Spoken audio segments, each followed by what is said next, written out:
Hello, Internet, and welcome to episode 34 of Survivors Complex. Couple things before we get started with our game tonight.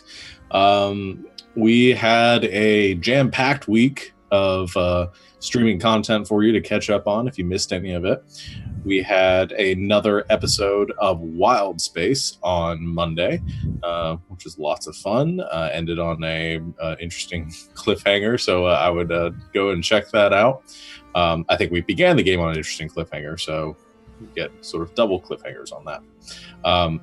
But that game should be up on YouTube, I believe. I'm waiting for my producer to give me a nod. It's already there.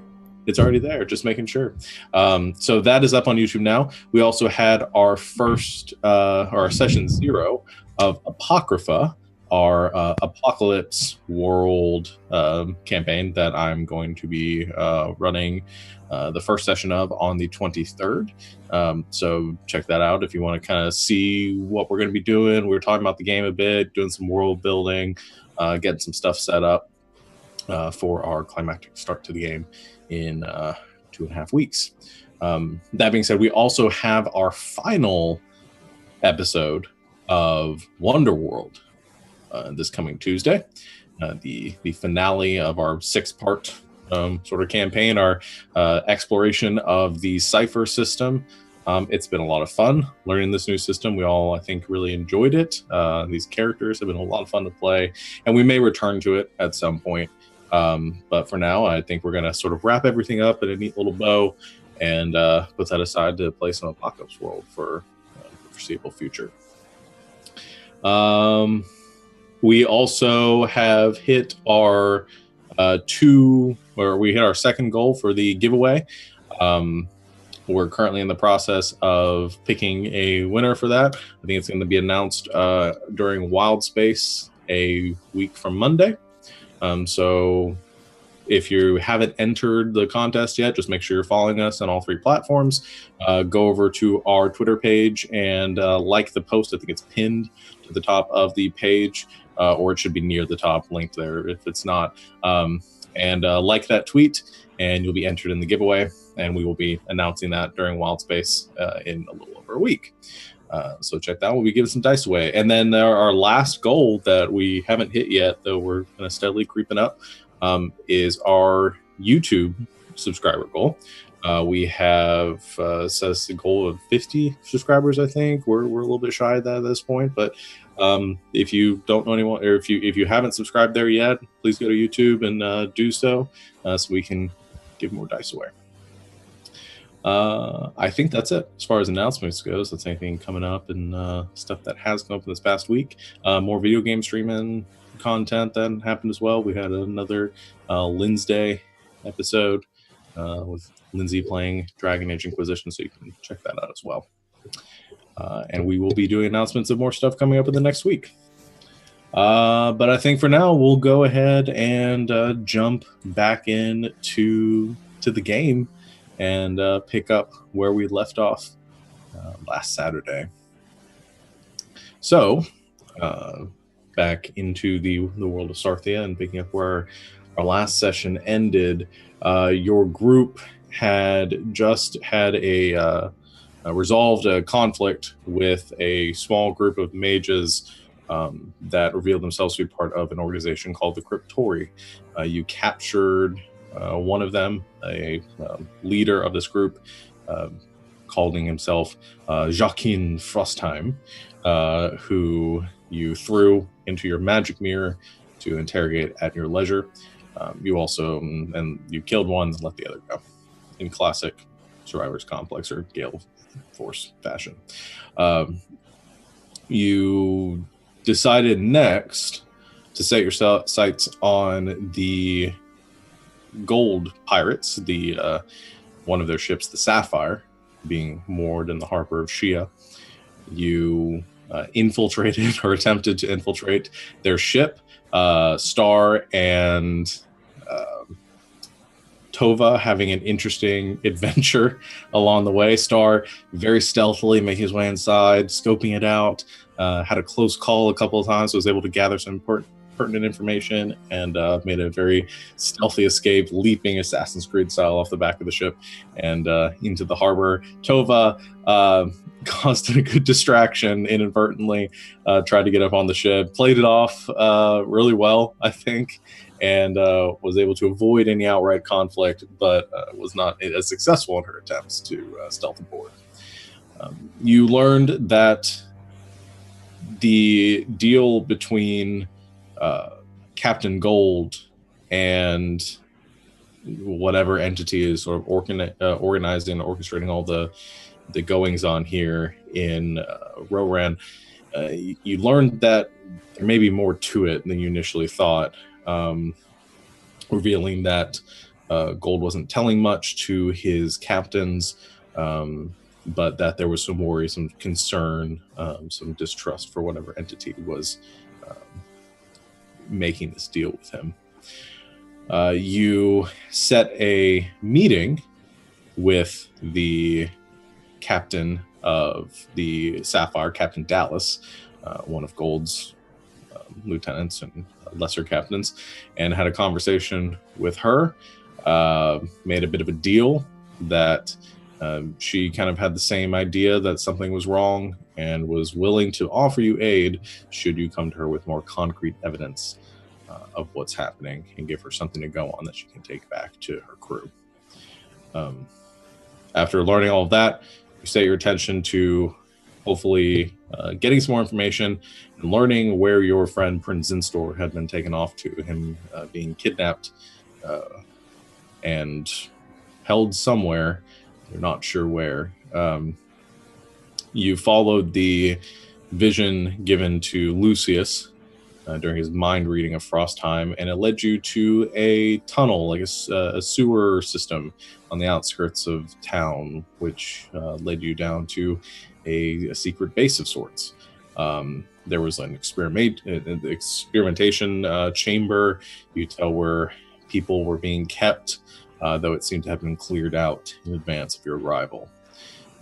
From there, you made your way deeper in, found the laboratory of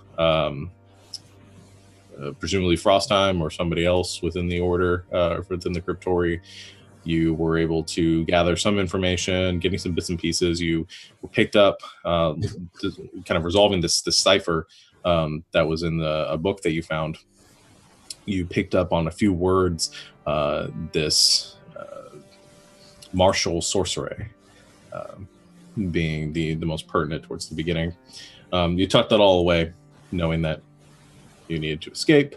You began making your way out of the tunnels. Sadel began looking for secret doors back in the chamber, which you had initially come in, the experimentation room, and at which point a massive black iron fist punched through the wall, and a looming form pulled itself from the rubble on the other side of this wall, and with a heavy crashing emerge into this room, this iron construct with flames sort of billowing up from underneath and the gaps in this armor, turns its attention towards all of you, brandishing a massive rusted sword. And that's where we're going to pick up our session. All of you rolling for initiative. All right, here we go.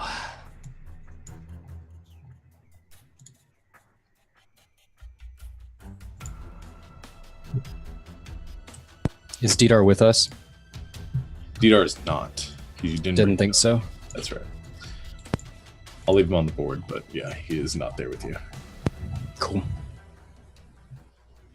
All right, I will roll for the Iron Giant. Or whatever it might be. That token is terrifying. Like, sorry, I know the audience can't see that, but holy crap, it is terrifying. Wait, I can put it up so you guys can see our tokens. That's not what I rolled. Now they can see it. All right. Everybody's on the board. Savannah's going to be piloting Lil for the sake of this. Cause, Already not doing great. Lilibet got a natural 1 for initiative. That's fantastic. Plus 0. Sorry, Sarah. It's going to put you above it. Okay. Well, luckily, you all seem to be moving a little bit faster than this thing. The element of surprise lost by this creature upon its entry. And as it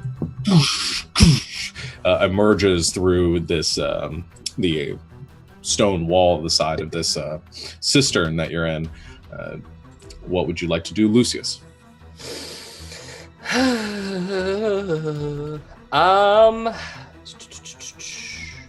Crap. Oh, that's a touch attack, and I don't really want it to. I don't want to touch it. How close am I to it at this point? You're not within immediate melee of it. Okay. At this point,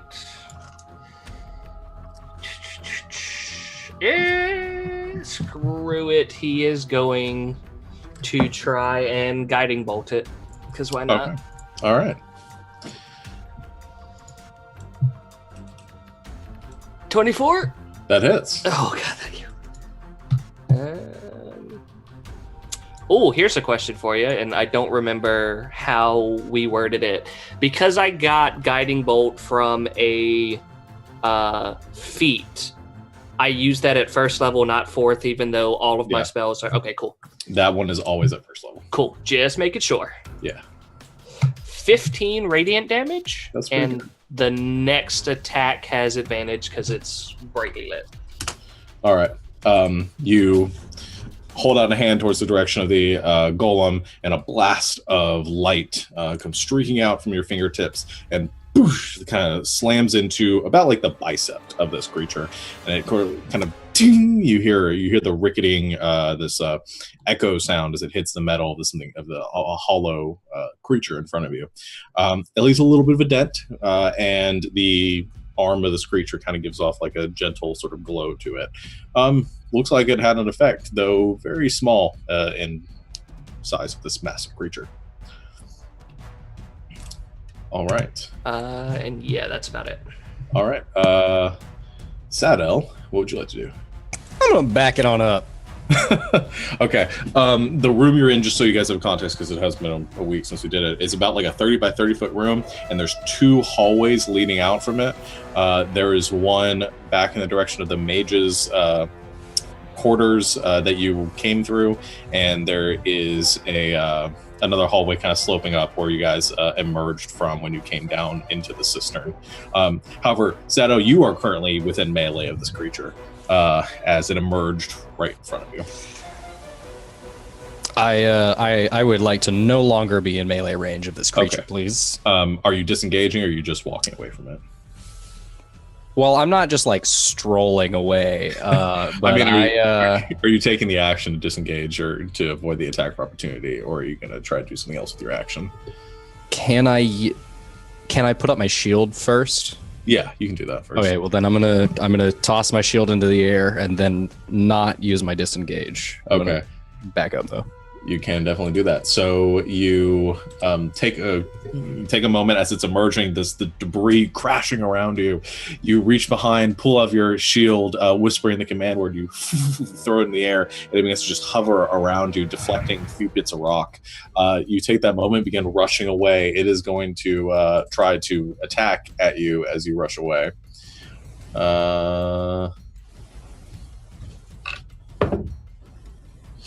That is going to be that's definitely going to hit you. I'm not going to do the math on that.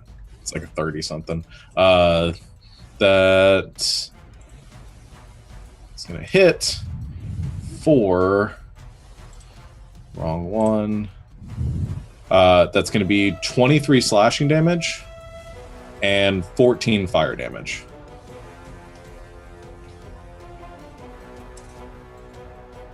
All right. All right. But it slams into the shield and actually just crashes, like brings the shield into you, slamming you forward. You stagger a bit, catch your balance, and you are out of its range as the sword continues its swing and embeds itself in the stone. You still have your action. Awesome. I turn around and shoot it. Okay, take a shot. 27. That hits. 18 piercing, 9 thunder, and I'm also going to use my helm to do the extra 1d10 damage. Okay, do that damage. An extra 1 damage. Hey, every little bit counts. Exactly. As you feel that stinging in the back, you feel a popping noise of something being knocked out of places from that strike. You wheel around, aim, and fire kind of off your back foot.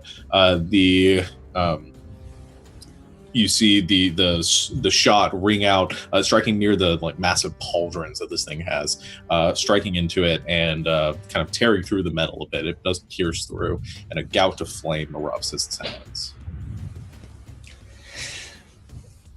All right, that's my turn. Okay. Dead, it is your turn. Hi. Yes. I would like to use my bonus action to do a spiritual weapon at 3rd level. Ew. And I want to try to hit the large scary thing with it. Okay. The mace appears in the air behind the maul. Den is a maul. My spiritual weapon is a warhammer, and I carry a flail. So, that's right. Wow. It was a hammer adjacent. The warhammer appears in the air, sparking with electricity, and strikes towards the golem. Go ahead and make your. A lot. 26. Yeah, that hits. And it does 2d8s. That's 9 plus what? My wisdom 5. 14 points of force damage. Okay, you said 14? Yes. All right.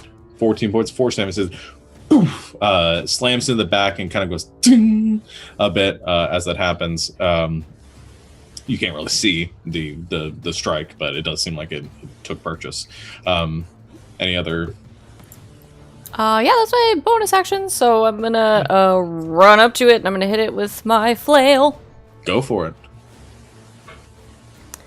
it. 17 plus something. 8. Math. Yeah, that 25. Yeah, fine. And it does 2d4s. And I rolled a 4, so I get another one. This is so fun. It's 4, 5, 6, 7, 12 plus a d8 for divine strike.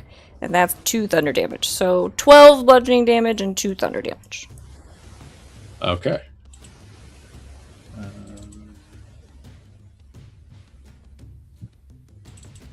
Okay. Nice. So you rush up then, hitting with your flail, and you see these massive sort of scrapes from the skulls, making impact, not shattering against the metal due to this enchantment, and leaving these gashes along kind of the lower abdomen of this metallic creature. And it gives off, as you hit it, gives off this gout of heat, this blast that seems to emanate out from it. I need you to make a dexterity saving throw.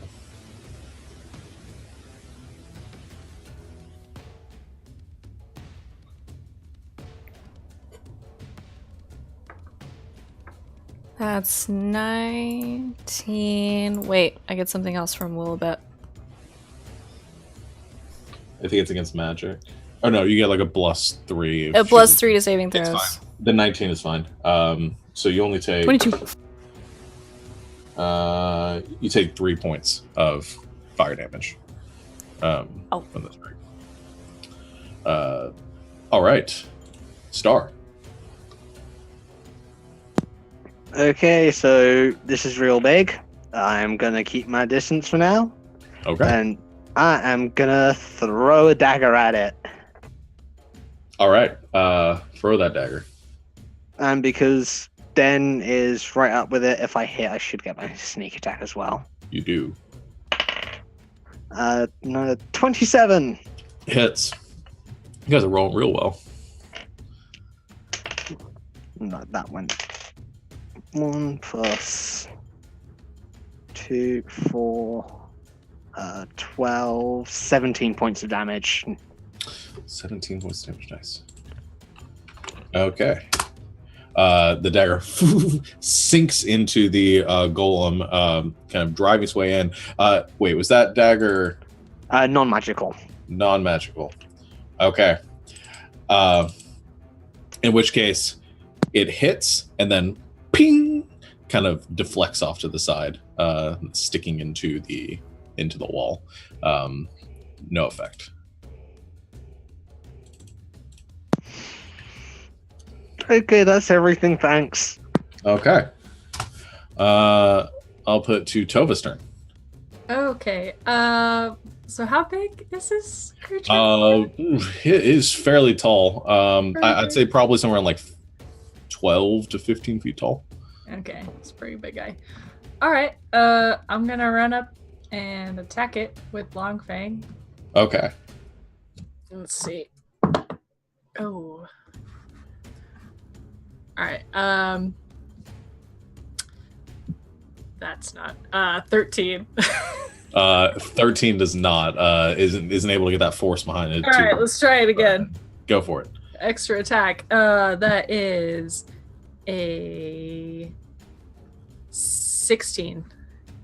Same, kind of deflects off again as you come around, try to strike, and again just not getting that force behind it enough to pierce into that armor. Okay, and I'm gonna just bonus unarm attack. Okay. It's gonna. Oh, that's a lot better. Why didn't I roll that earlier? That is 26. That hits. Okay.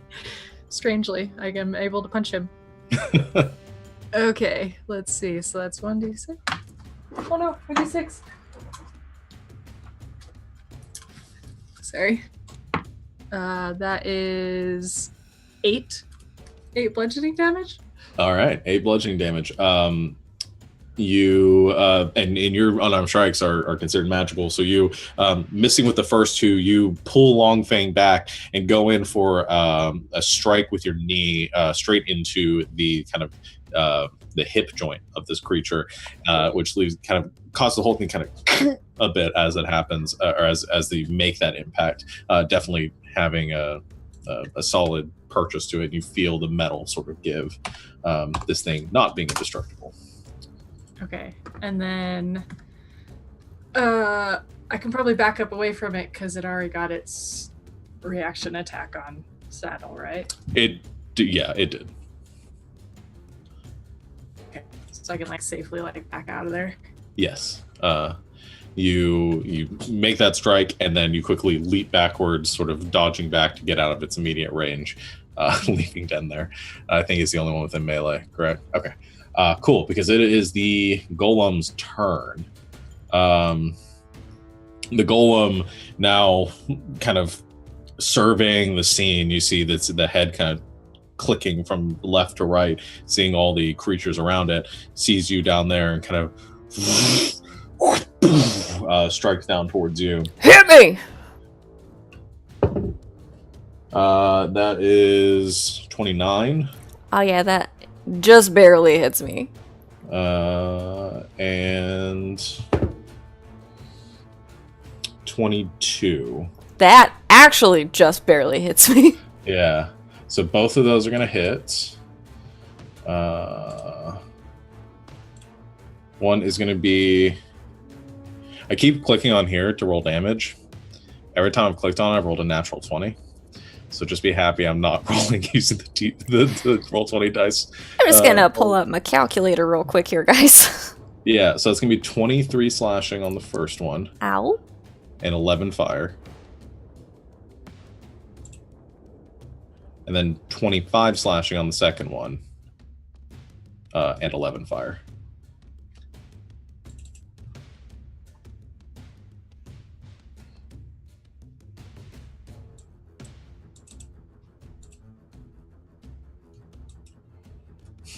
Still up? Yep. All right. That is all it's got on its turn. This is how many HP I have left. Yeah. As it strikes you the second one, it kind of, and you see this gout of flame begin to emanate up through the gaps and chunks in the armor, and then spurts off this blast of fire, streaking out to the other side of the room, crashing into the ground, and then forming a roughly humanoid shape of fire in the center of this room as some sort of elemental-like creature emerges from the construct. And that ends its turn. Lilibet. That's also me today. You got to do the voice. I can't do that voice. My voice doesn't go that high. Hey guys! We can tag team it. Lilibet is gonna heal her friend Den. Hey Den, let me heal ya! Thanks, Lil. I'm so sorry, Sarah. Is Lay on Hands in action? I'm sorry, I've never played a paladin before. Oh my gosh. Yeah. Crap. Yeah, she'll use her action to do 20 points of Lay on Hands. That sounds like a number she would do. I used my turn to heal myself. Fair enough. And, I don't think she can do anything as a bonus action.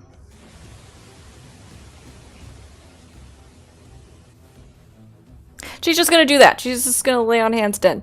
Okay, so she comes up to you, also getting to the melee of this creature, puts the, or is she staying back and just kind of, actually doesn't matter, it has a reach. So she's getting into melee of this thing, so she yeah, can, well, it's a touch thing, so, isn't it? Yeah.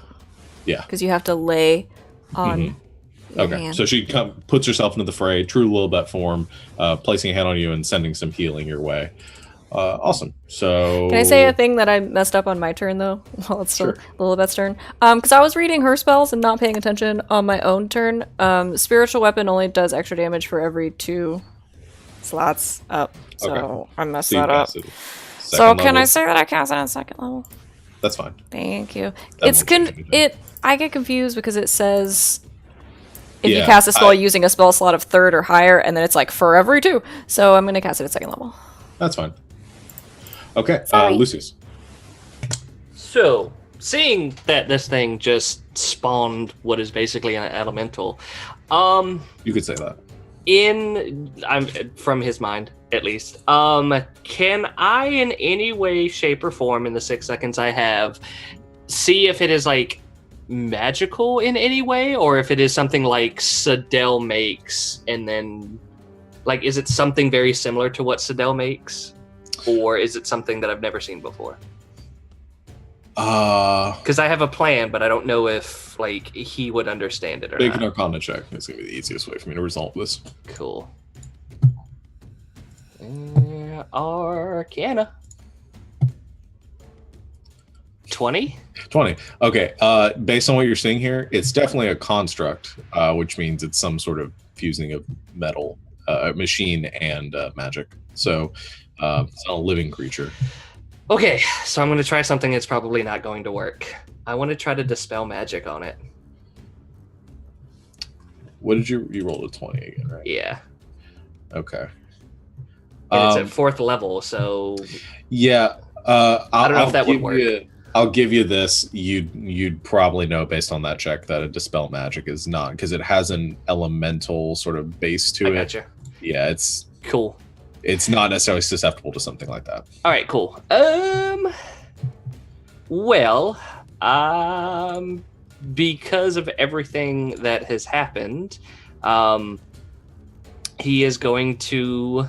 I have to read this again just to make sure, because I think it's just anyone I can see. Okay, yeah, anyone I can see within range. So I'm going to look at Star and use haste on Star. Okay. So let me put that in the thing. There you go. Gotta So, go fast. and then that's all I can do at this point. Okay. Sato, back to you.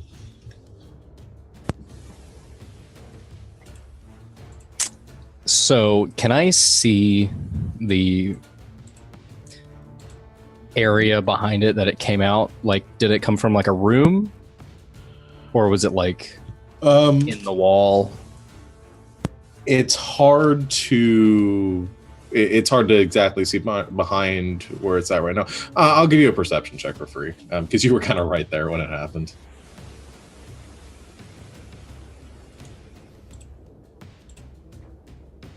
17. Okay. There looks to be a small chamber behind there. Doesn't look very large, but there does appear to be some other room behind that this thing came out of. Okay. I'm gonna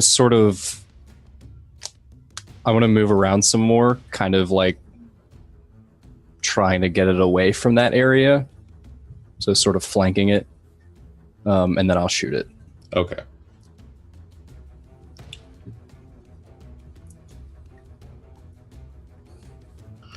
I don't have that advantage still, do I? No. All right, that is a nat 1 and a nat 20, but it's a nat 1. So, and you're wearing your plot armor too. And I'm wearing my plot armor. So you go flanking around. You go take your shot as you're running forward. You take the shot, but at that exact moment, one of the bricks is kind of tilted up just slightly, and your foot just kind of catches at the edge of it, and you go poof, face down, firing the shot into the air, deflects off the ceiling, kind of ricochets around the room a bit, and everything kind of freezes. But you fall prone from then that one. I'll reload from the ground. Just I'm just gonna take a second. I'm not feeling too hot. All right. It's back to Dan's turn. So the fire guy. Is he just like hanging out? He's just like, hey, I want to be friends. No, it doesn't look super friendly. Great. Cool. Everything is fine. I would like to use my action, and I want to look at the firearms guy, and I want to cast Command in Primordial, because I speak that. Okay. Because it has to understand my language. And I want to command it to grovel.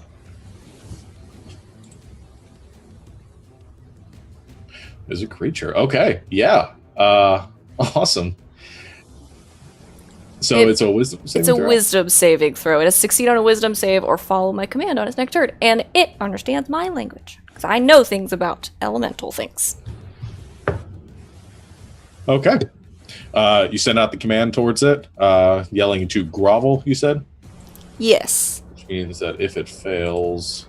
On its turn, it falls prone and then ends its turn. Okay. You don't know if it succeeds until it gets to its turn, but you send out that spell. Guess I could have clicked on the spell.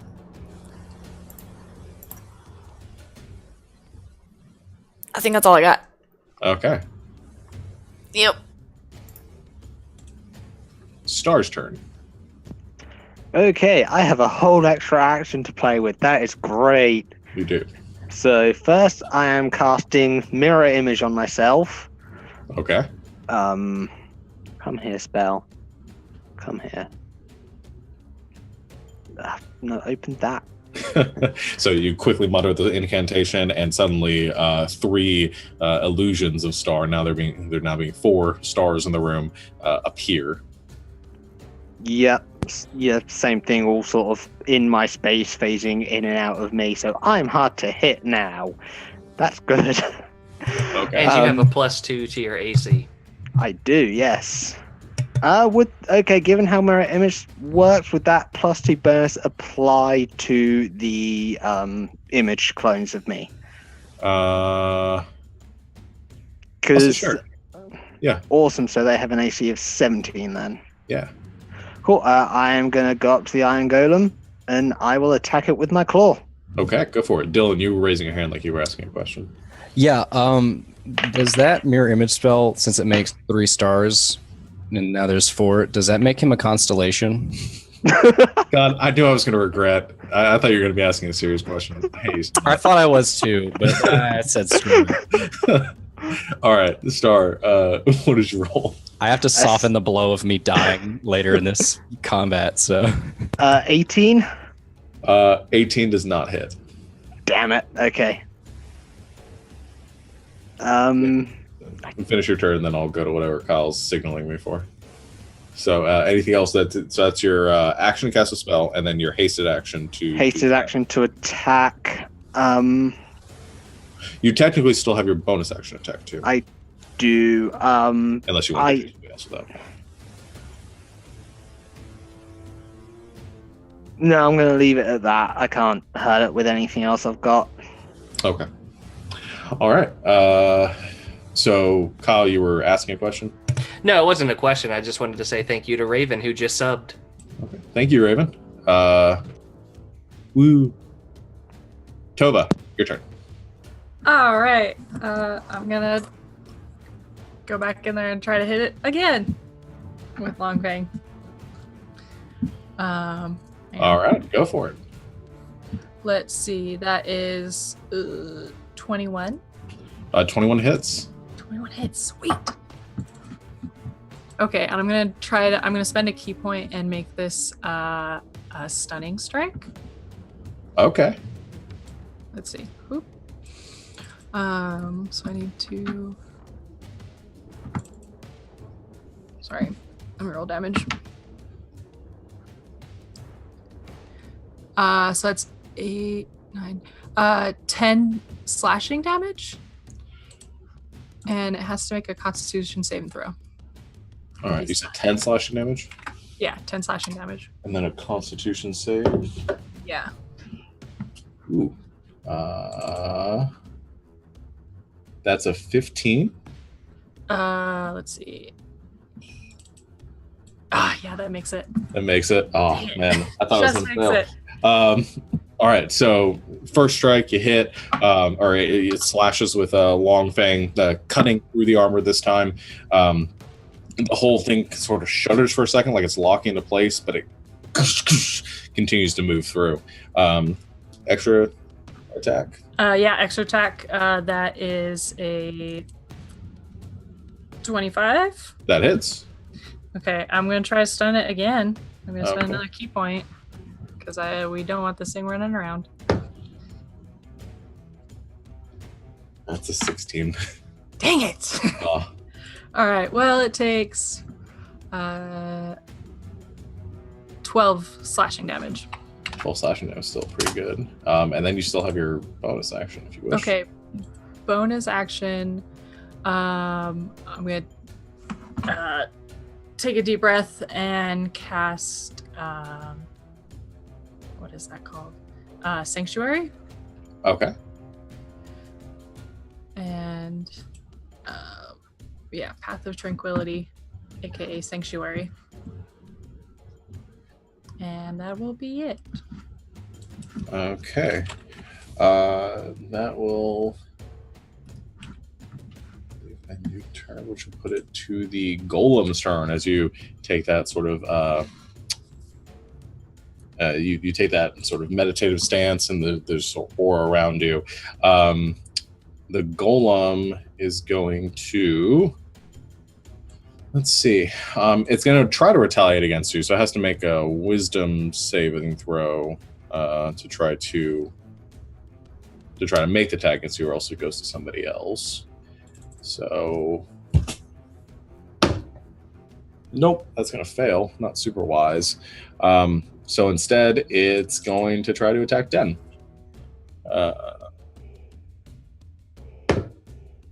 Which it's going to hit the 29 again.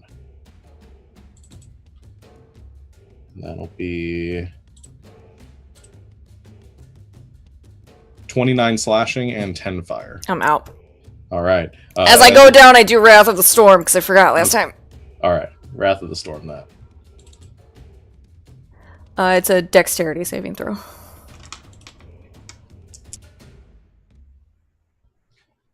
Dexterity save. That's a fail. It takes 8. Shoot. I'll do lightning damage. Okay. Connects with the lightning. This blast of electricity rockets from Den, striking the creature as Den is sort of slammed into the ground. Her body just kind of falling face first. As Den goes down, the creature's head kind of looks around the room. It is going to then take an attack at Star, or one of the stars. So here's a quick thing. If it sees using blind sight or as any way of perceiving illusions as false as with true sight, it can just hit me as normal. If not, we have to do the roll d20 roll. Okay. It does not. It appears to be distracted by the illusions or affected by the illusions, so that is good. So it is going to. So go ahead and roll your d20. So I have to roll a 6 or higher. That's an 8, so it's hitting one of the things, which is AC 17 currently. That's cocked. I'll roll it again. That's still 23, so that's going to hit. Yeah, so one of my things goes poof. All right, so it hits that and poof, just disappears. All right, and then that would put it to the elemental's turn. Which is not concentration, so that's still active right now. The elemental immediately kind of turns into a small like campfire on the ground, essentially. Take that! And that's the end of its turn. A little bit. We did just have something redeemed in the chat, which I guess I'm going to say out loud because I think it's for me. It is for you. It's a minor healing. What do I do for that?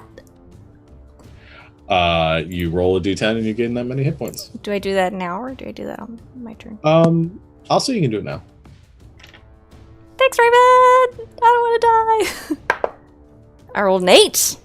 All right, you regain 8 hit points. And as you hit the ground, there's this sort of flash of electricity through you. This brief sort of divine intervention at that point, and it kind of brings you back to consciousness, and you open your eyes, see this massive creature spouting fire looming above you.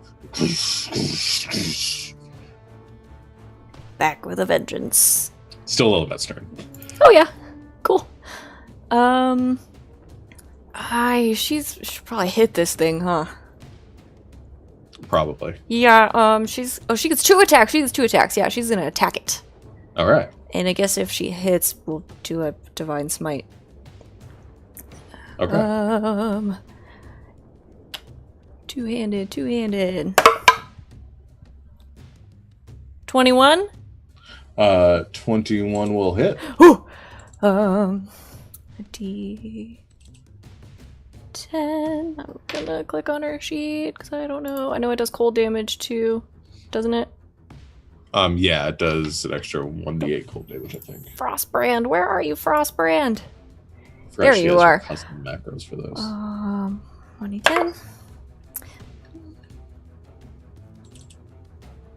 That is 4. No, doesn't she reroll once? Yes. I need to just click on her sheet. That's 4, 5, 6, 7 slashing damage. All right. And 6 cold damage.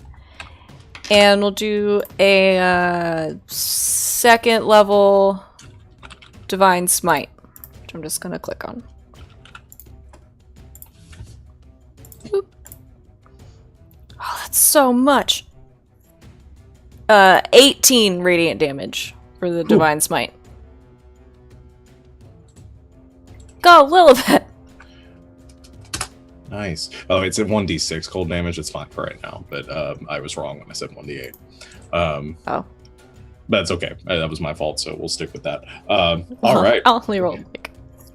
Oh, wait, that's only her first attack. Yeah, go for your second one. Woo! Math is hard! That's not as good. 12. 12 misses, no.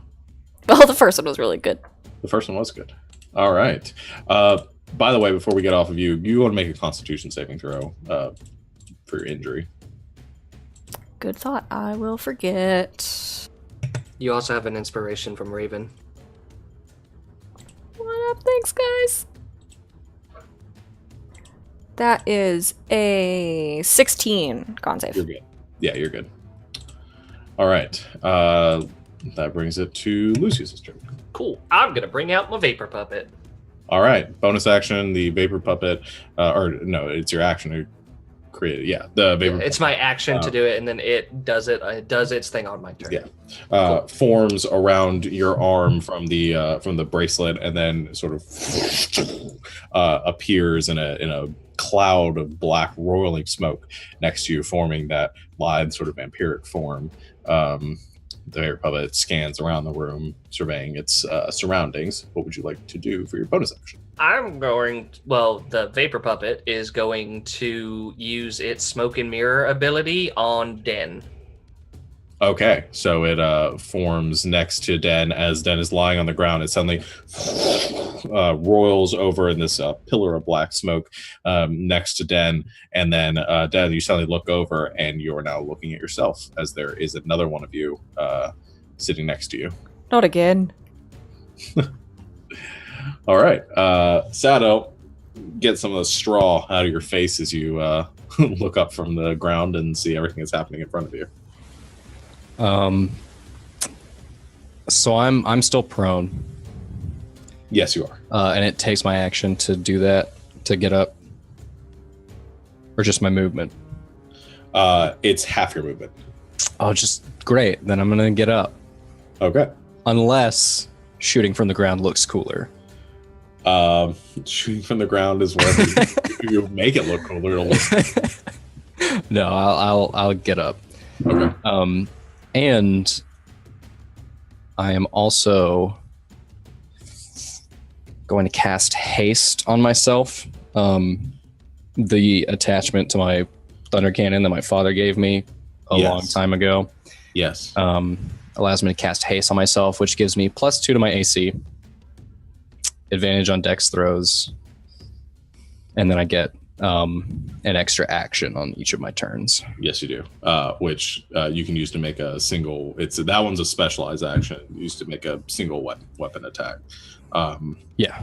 Okay, just making sure, because that'll be different because you won't get the full thunder cannon effect if you use that as your attack action. This turn. Okay. But yeah, if your AC could get any higher, you are now sitting at what, a 24? 23. 23. All right. You haste and you quickly stand up, surveying around you. You still have your bonus action, your hasted action. Okay. I'm gonna go ahead and use my haste action to shoot. Okay. So, and you said I don't get my full. You get the normal weapon damage. You won't get the actual thunder damage. Right. Okay. So it's still the 2d6. Mm-hmm. Yeah. Okay.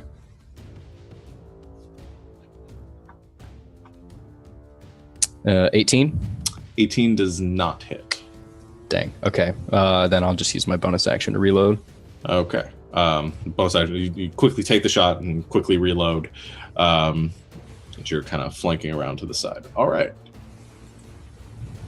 Den, is your turn.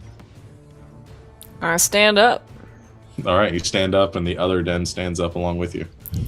I look at the big... Is my spiritual weapon still up? Because that's not a concentration spell either. So it still exists, right? Yeah. Awesome.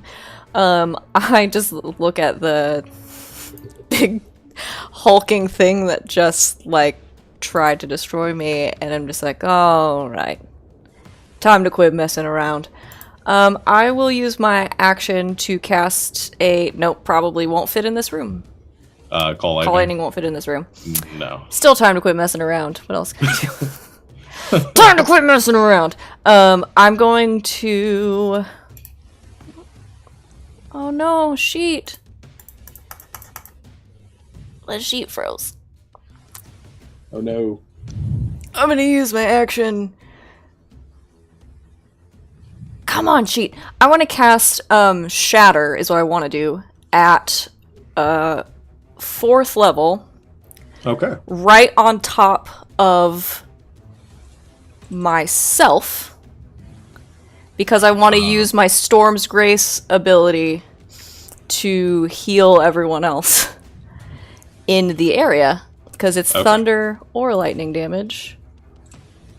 And I would also like to I want to just use my max combo. I want to cast Shatter at 4th level, and I want to heal everybody, and I want to use my Channel Divinity to deal maximum damage. Okay, so what shatters maximum damage at 4th level?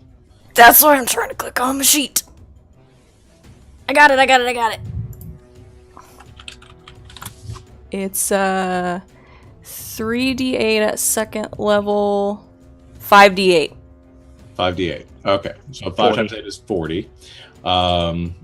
So that will heal you 40. Shatter is only a 10-foot radius sphere, so you're only gonna probably be able to get Lil. And Tova are the only 2 people in melee of the thing. Oh no, Star's there too. Can I I don't know how far back Sadell is. I guess my question is, can I shift it? You won't be able to get yourself and the creature and Sadell, because Sadell's more than 10 feet away from the creature. Sorry, Sadell. I hit the creature. Well, I heal myself and whatever damage Lilibet took too. Okay. So he takes 40 thunder damage. Well, he has to make the saving throw. If he, that, but Now, I believe he has disadvantage because it's the creature made of inorganic materials, stone, crystal, or metal. I just wanna. Yeah, it has disadvantage on the saving throw. Even better. Because I read your spells. So my sheet was froze. 23 on the first one, then 8 on the second one. So that will fail. Nice. So 40 points of damage to it as this wavering appears in the room, and the ground begins to break, stones begin to crumble off of the ceiling. The creature, you see the metal sort of twisting and contorting from a rather serious impact. This fire beginning to billow out from it, almost wreathing the creature in flames. All right. And I look at it, and again I say, hit me. Okay. And did you want to use your bonus action?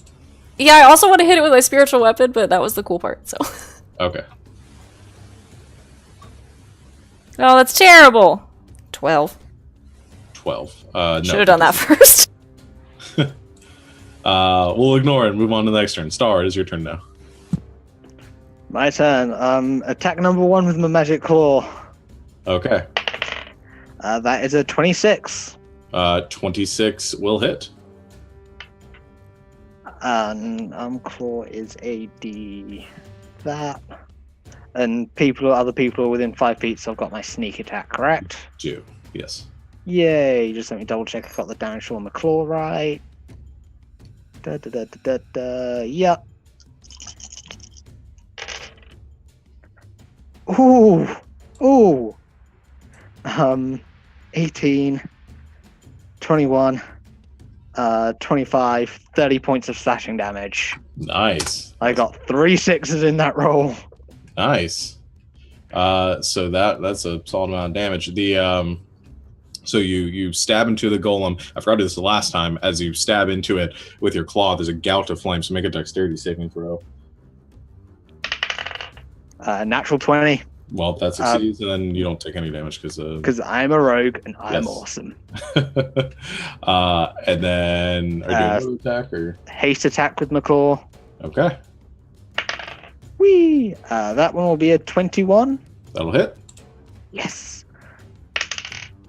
Oh wow, this dice loves me today. That is 11 more points of slashing damage. All right, another dexterity saving throw. That'll be a 10. Okay, that one will fail. I still take half though because I'm a rogue. Yeah, which is good because I actually rolled 2 6s, so that would have been 12, reduced to 6 fire damage. Mm-hmm. Alrighty. And then is that all you have on your turn?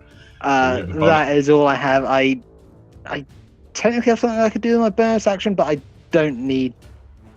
So I still have. While I'm not attuned to the rapier, I still have it on me. It still counts as a magical weapon for attacking, right? Yes. Screw it. Why not? Except a rapier is not a light weapon, so. Oh no, it's not true. So I can't. Yeah. But yes, it is still a magical weapon. That does still stand. Okay, so that'll put it to Tova's turn. Okay. I'm gonna kind of go around because Saddle's like on the other side from where I'm at. Right? Yeah, essentially the group of you are kind of flanking to one side of it, and then Saddle's kind of coming around the other edge on the far side of the golem right now. Okay. I'm gonna come around to Saddle, and with my action, I'm gonna hit Healing Hands. Okay. If you go to Saddle, you'll be leaving the creature's range, so it'll take a swipe at you. Well, then, unless you disengage, which your sanctuary is still up, so it would have to make a. Yeah. So I'm gonna risk it. Okay. So it's going to make a wisdom saving throw to try to attack you. Yeah. That's going to fail. All right. The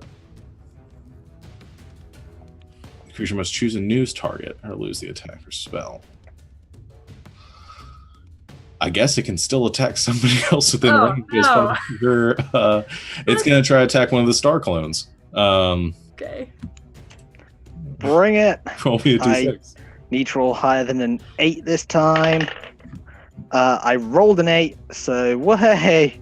Yeah, so it'll roll to attack that one. That's gonna hit, and it strikes out another illusion, kind of dispersing. But you are able to make it out of the range, Tova, and you healing hands on Saddle.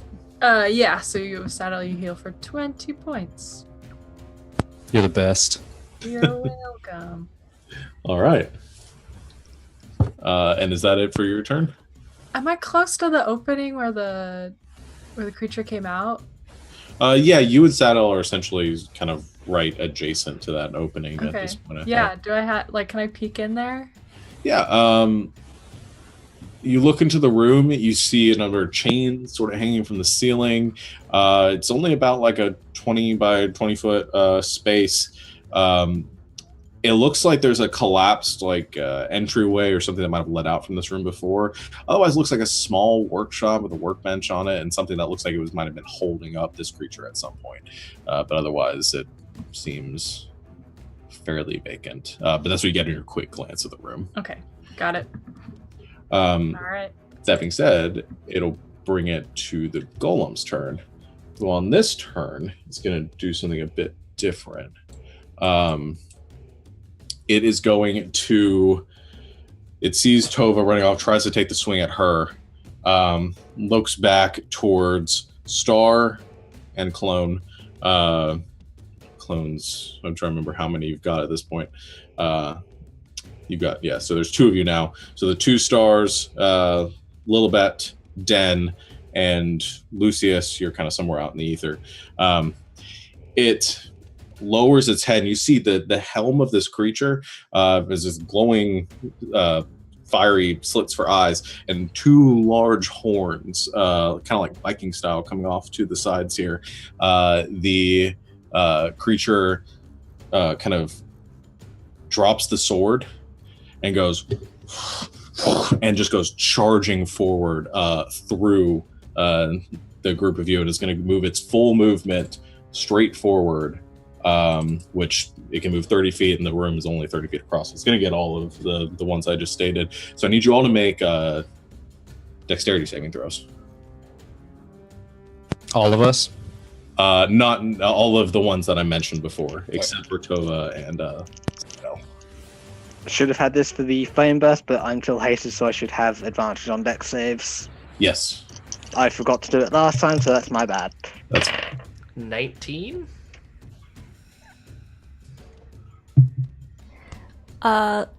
Lilibet rolled a 17. okay. I'm gonna use one of my inspirations that I got from the chat to reroll because I rolled a natural 1. I Alright. got a 13 in total. Oh, With crap, advantage. The Vapor Puppet got a Oh. 16. That's way better. It's a 17. Okay. Lucius succeeds. Just barely. He still takes 80 damage. You're still gonna take half damage. That is correct. So that would be. I didn't roll super great on that. So that will be 26 points of piercing damage to everyone who failed, and then the 2 that are having it, that's 13, and then that'll be I rolled abysmal on the fire damage, so 7 points of fire damage, reduced to 3 if you succeeded or you're having it. And the creature charges through your entire group, just straight into the wall with a heavy smash. It knocks a chunk of the stone off the wall there. The whole structure sort of rumbling, turns back towards all of you. Yes. 7 fire damage? Sorry, Lil is resistant. To fire damage? Yeah, from the yeah, Frostbrand. From the Frostbrand, so it should be 3. Yeah. Okay. You need Constitution spell saves, I believe. Those of you that are concentrating on spells, yes. Alright. I forgot everybody got a +3 to saving throws. Well, only those within 10 feet of her, so So me and her. you and her and Star. And I Vapor still Puppet. got a 13. I factored that in. We would have both rolled 20s if that makes a difference. Yeah. Oh wait, no, it's. Oh yeah, okay, yeah, gotcha. So if they're within, 10 feet of Lil, they get plus how many? Plus 3. So the Vapor Puppet would have made it too, because he also would have gotten a 19. Okay. It's Just do I it. don't Just like do it going moving back- forward. Yeah, I'm do it- sorry. I'm sorry. I moving literally forward. don't know how to play a I paladin. don't want to. Yeah, well, it's fine. It's not your fault. It's a lot to keep track of. We'll do it moving forward. I don't think it'll break anything at this point. The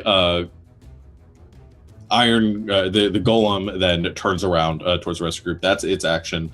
The elemental that it spawned is now getting up and is going to move over towards Tova and Sado, and is going to make a touch attack at each of you. It's going to be for Tova, that is 11, so I think that misses you. It's a natural 1 on Sado. Oh man. For concentration, I rolled a 14. Okay. And that would have been just enough because it was 26 points of damage. So yeah. Star, you no longer have haste. I can't take any actions or move next round then. All right. Because I got a 5. Okay. Then the Golem's turn, and the Elemental's turn is Lilibet's turn now. Does the golem look like it's injured? Can you even tell? Yeah, I mean they're large gashes in its form, spewing flame out the sides. I mean the thing was taking a serious beating. Okay. She's gonna do her 2 attacks. Just gonna click the thing on her sheet now that I got the sheets to work. Yay. So first one with the Frostbrand. She's got inspiration. She's gonna reroll that. Okay. I'm gonna use everyone's inspiration today. That's fair enough. Oh, that's still pretty bad. That's a Yeah, 16. Still misses. Dang it. Second attack. That's a 24. That hits. Okay, that's 13 slashing and 6 cold damage. That's max damage, Lilibet. That's Way to go. really good. And Yeah. then I can do a first level divine smite Okay. on it.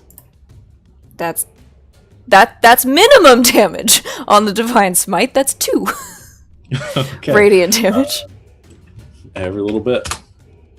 All right, and so a little bit. The battle axe just deflects off at the first strike. The second one, she gets a solid kind of slash towards the abdomen, continuing to work on the spot where the metal is being weakened, where you guys have hit multiple times now. And it frosts over. For a second, the flames are kind of cooled, and then they kind of explode out from the ice that had caked over their kind of glossed over that area. Good game, a little bit. Nice. All right. Lucius, is your turn.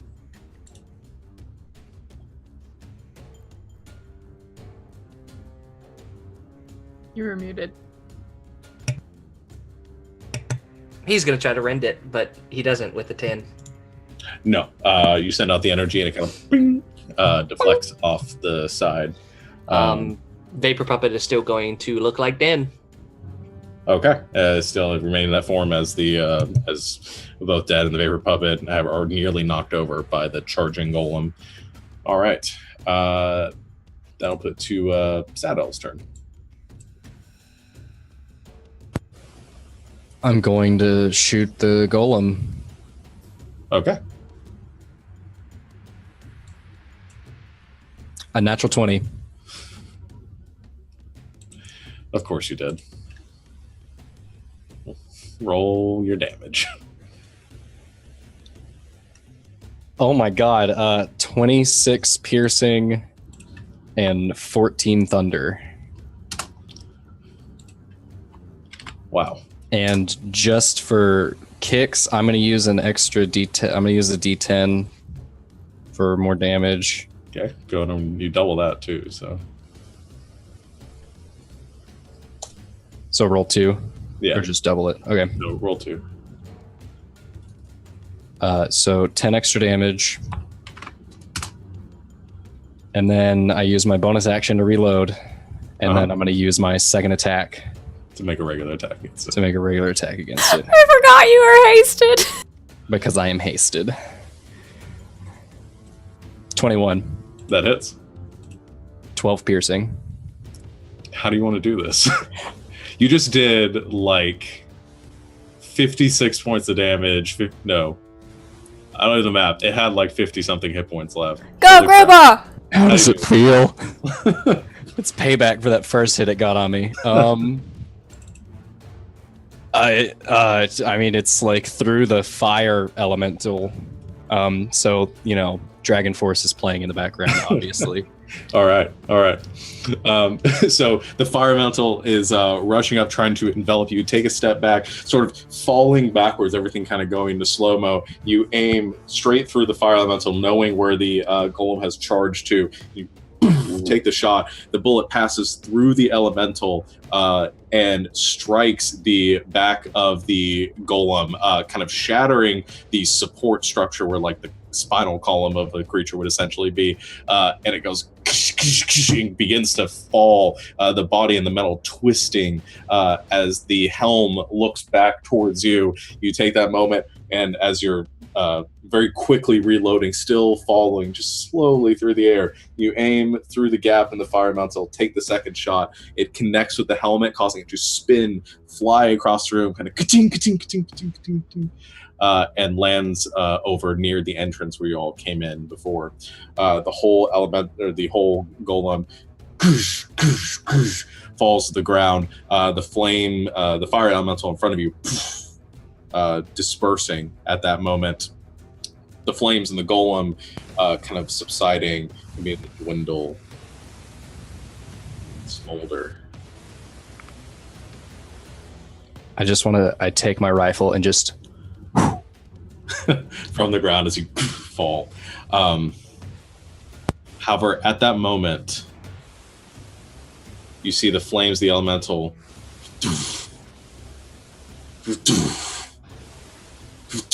begin to pulse. And there's this sort of high, like this low kind of rumbling that is beginning to build from within the form.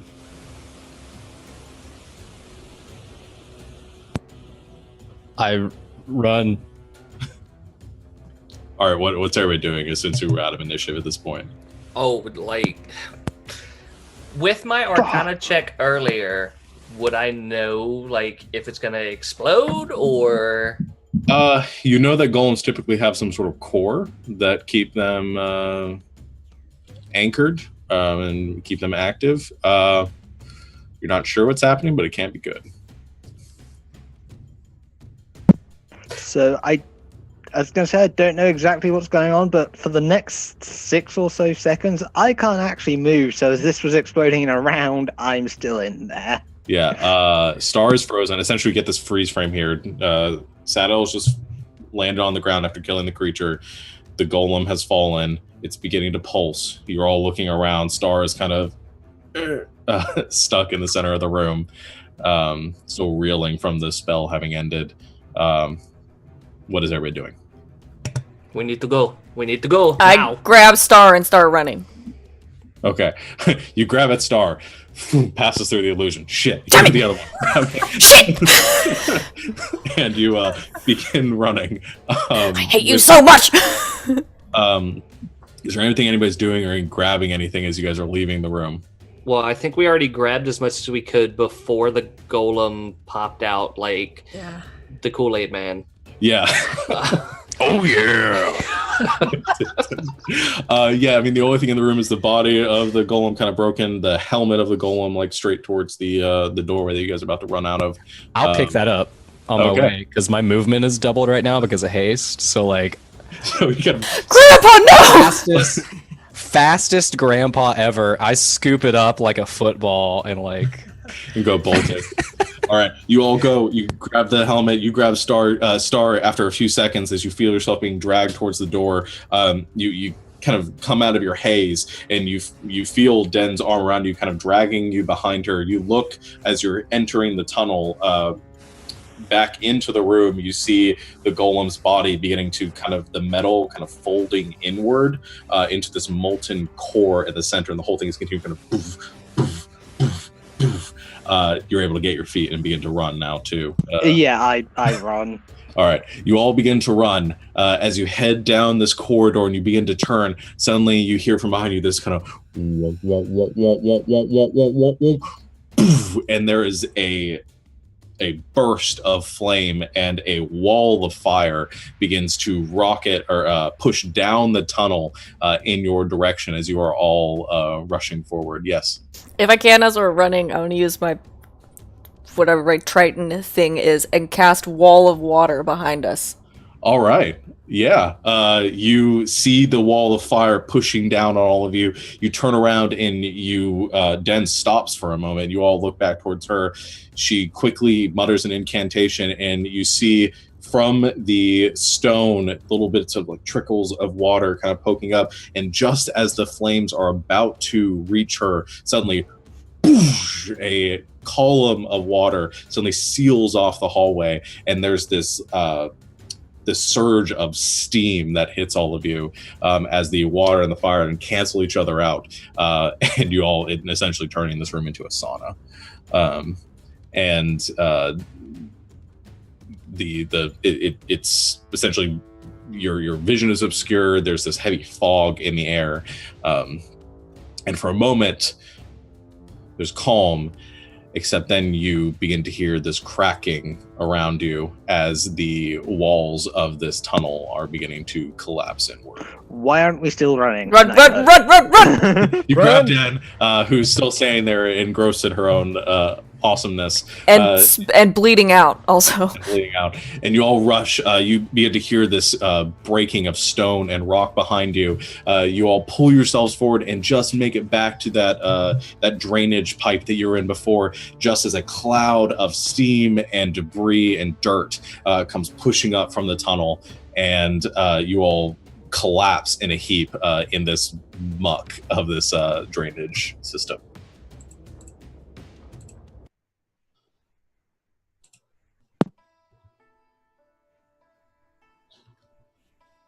I sit my ass on the ground. Same.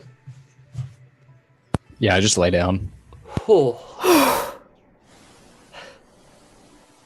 That was close.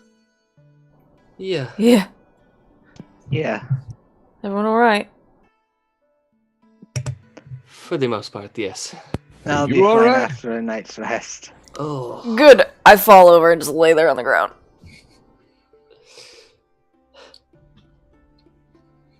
alright. Ow! Oh, he walks over and He's God, coughing up what's blood. what is that thing that I have? I'm fine. I'm being dramatic. I can heal myself. Yeah, he uses his blood stitch to give 10 points of healing energy to Din while taking 10 from himself. Okay. Ah. Thank you. Whew. I forgot Lucius's voice for a minute. I apologize. Oh. Who needs a nap? Because I need a nap. Me. Alright. Well, we can look over everything that we have in a safer location and then go to sleep. Because I did not expect whatever the hell that was.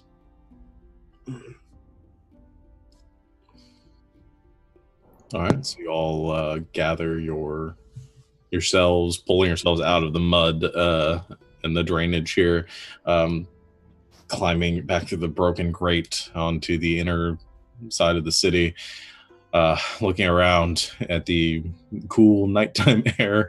No one out here seeming to be the wiser to what just transpired, and you make your way back to the ship or the tavern, or were you guys going to rest?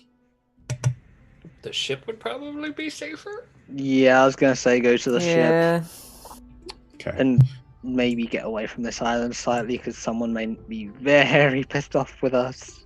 Yeah. That's very true.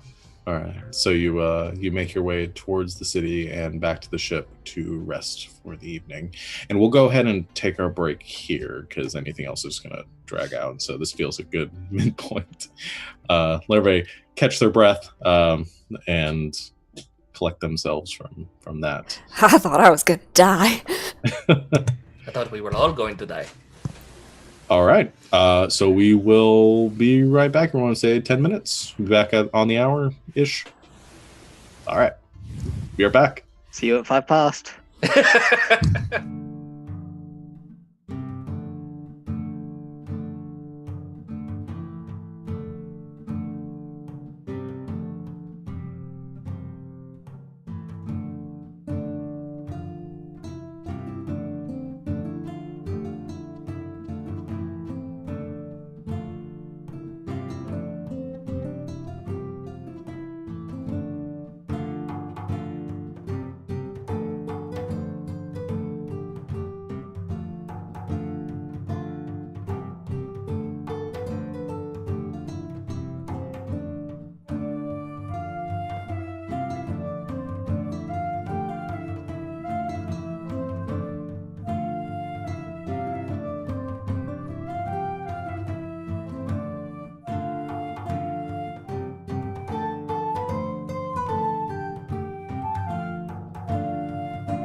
Welcome back, Internet.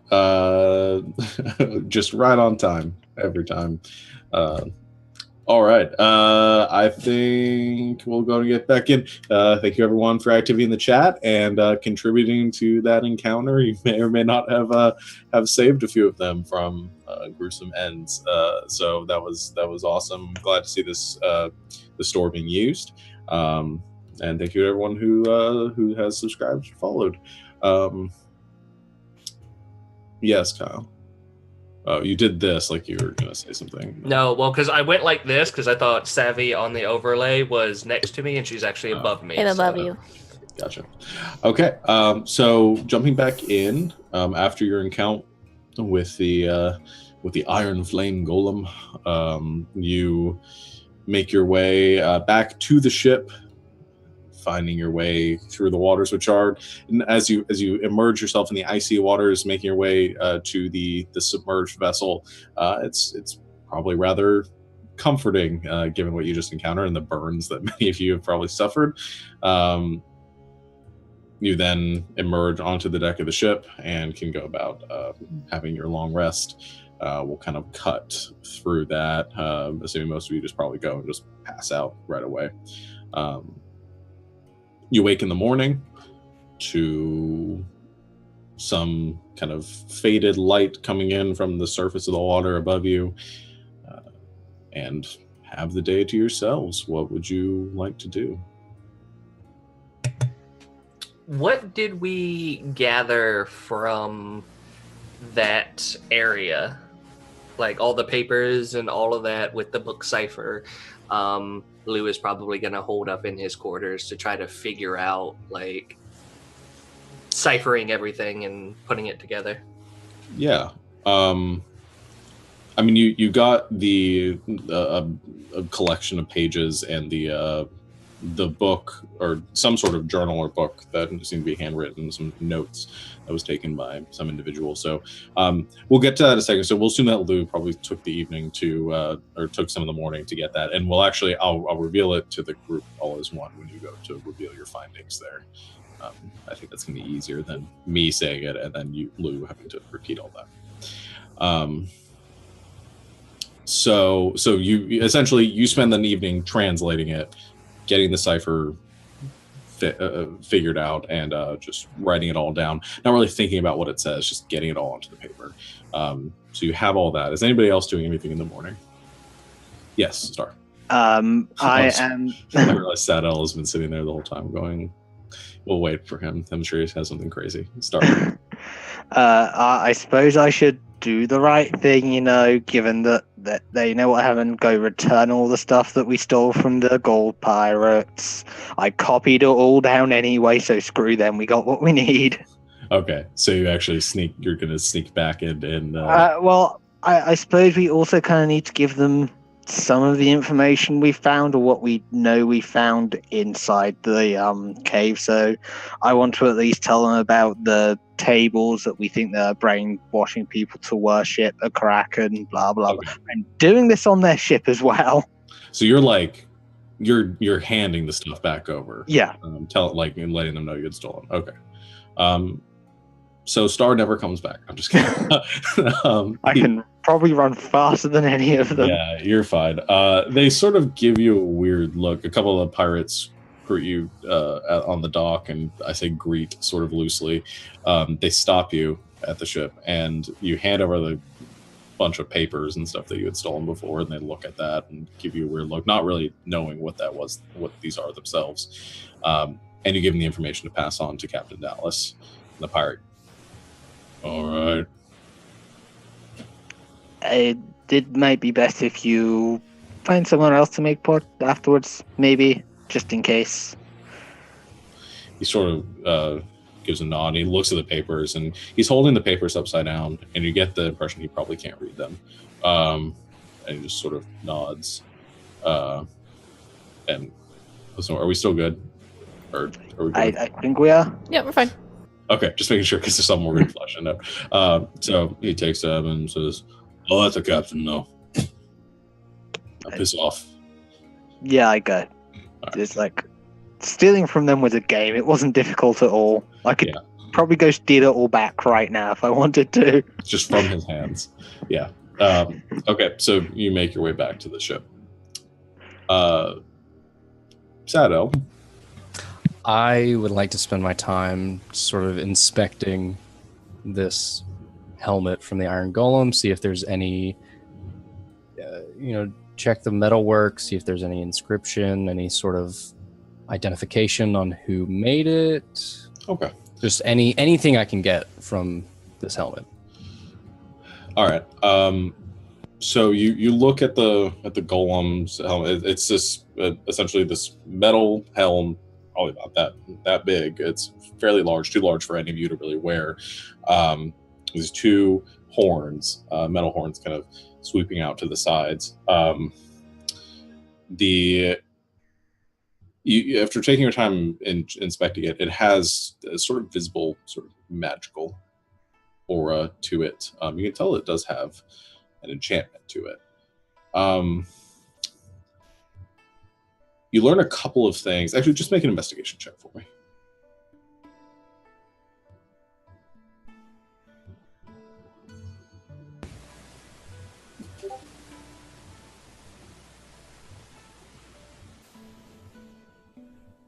Would you?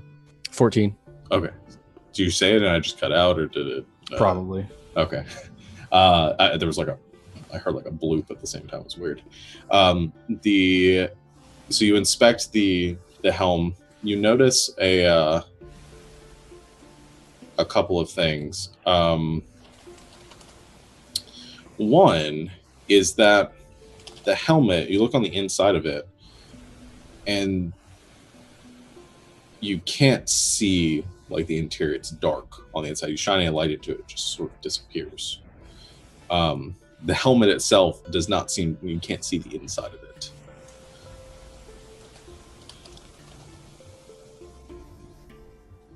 Do I put it on my head?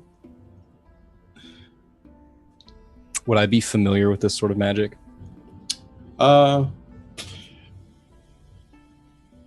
Make an Arcana check. Give you another chance at that. A 14. Exact same Wow. thing. I seriously roll a 14 on all of these checks every time. Every time. It could be a number of things. You aren't really sure. It's probably All right, 14 things. Yeah, probably about 14. Well, I'm gonna... Oh, it's so tempting. But I'm gonna stick my hand in there and feel around very gently. You stick your hand into the helm and sort of feel for the edges, and as you stick your hand in, it just sort of disappears, and you stick your whole arm into the helmet. You don't feel any edges or anything inside the helmet.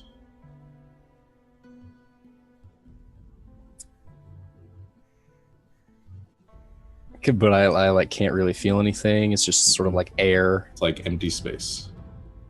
I want to stick my head in it just a little bit and look. Okay. You stick your head into the helmet, and it is pitch dark. And you can't breathe. All right, I take my head out. So this is sort of like the bag of holding? Kind of. But a helmet. Yeah. Sweet. There's also, you were inspecting it, there is an insignia, like a maker's mark on the back of the helmet. Now that is something I can work with. And it looks to be initials. It's three letters. GGK.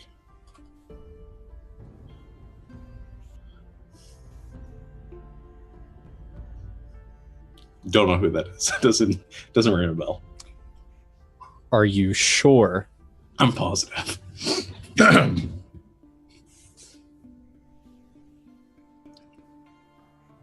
Okay.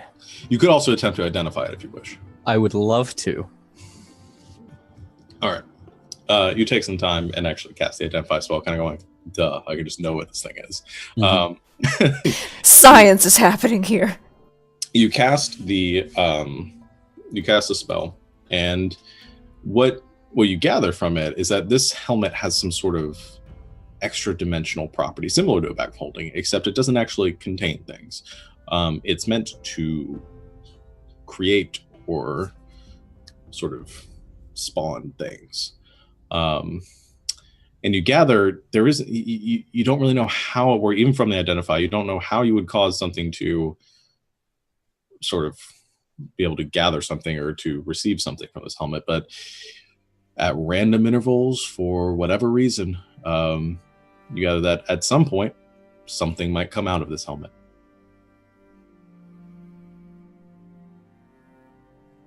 By the will of the gods or fate. All right. I will I'll hold on to it, and whenever we reconvene, I will let them know what I've found. Okay. All right. Anybody else doing anything with their time this morning? Me. All right. I'll go talk to Saddle. Okay. Knock, knock, knock. Didn't hear that. Didn't hear that. Hello? There you There go. you are. I just wanted to open the door. Knock, knock, knock. Hold the door. All right, he opens the door. We're moving on. Saddle. What are you doing? Oh, well, I'm just seeing if I could gather any information from this helmet. It's not really like something I've ever seen before. And I, explain about the inscription, what I found about how it sort of like a bag of holding, but instead of holding things, it's just all the information that I've learned. Cool. Can I borrow that for like a minute? Sure. Anything I could help you with? No, I just wanna I wanna make a point. Oh, okay. Sure. I hand her the helmet. Actually, yeah. Do you wanna come with me? Yes. You understand, like, Matt. Okay, you already said yes. Right, let's go. I go to the captain's quarters and I uncover the mirror. Okay. You go to the captain's quarters, you pull the sheet off the mirror. And I say, what cell did I put him in? 7! That sounds like Okay. something I would say. He goes over to 7. It's empty. Damn it! Didn't put him. No, I'm just. I actually don't remember what number it was in either. So we're just gonna say 7. Numbers. Yeah. Okay. It goes to 7. And standing there in the same spot as before, looking a bit agitated as Frost time. Hello. I chunk the helmet down on the ground with a loud sound. Is it you again? What is that you have there? One of your toys, I assume? Looks down. I have never seen that before. I inside check him. Sure.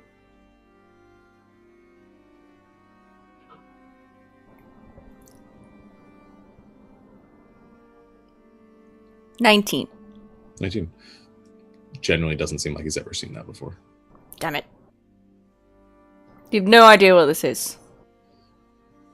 No, appears to be a very large helmet. Well, no shit. So you had no idea that the thing that was big enough to wear this helmet was hiding in your little hidey hole ready to jump out and kill a bunch of people? No clue. My hidey hole?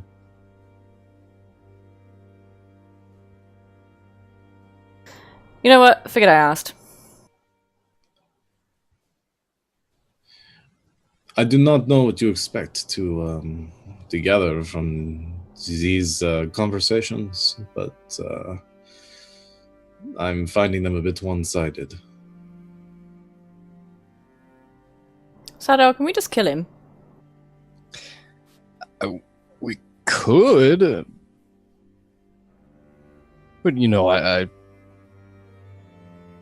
think we should discuss it with the crew first. Well, he doesn't have any useful information. The most interesting thing he's said to me in, like, all our conversations is, oh, look, a helmet. Can I just kill him?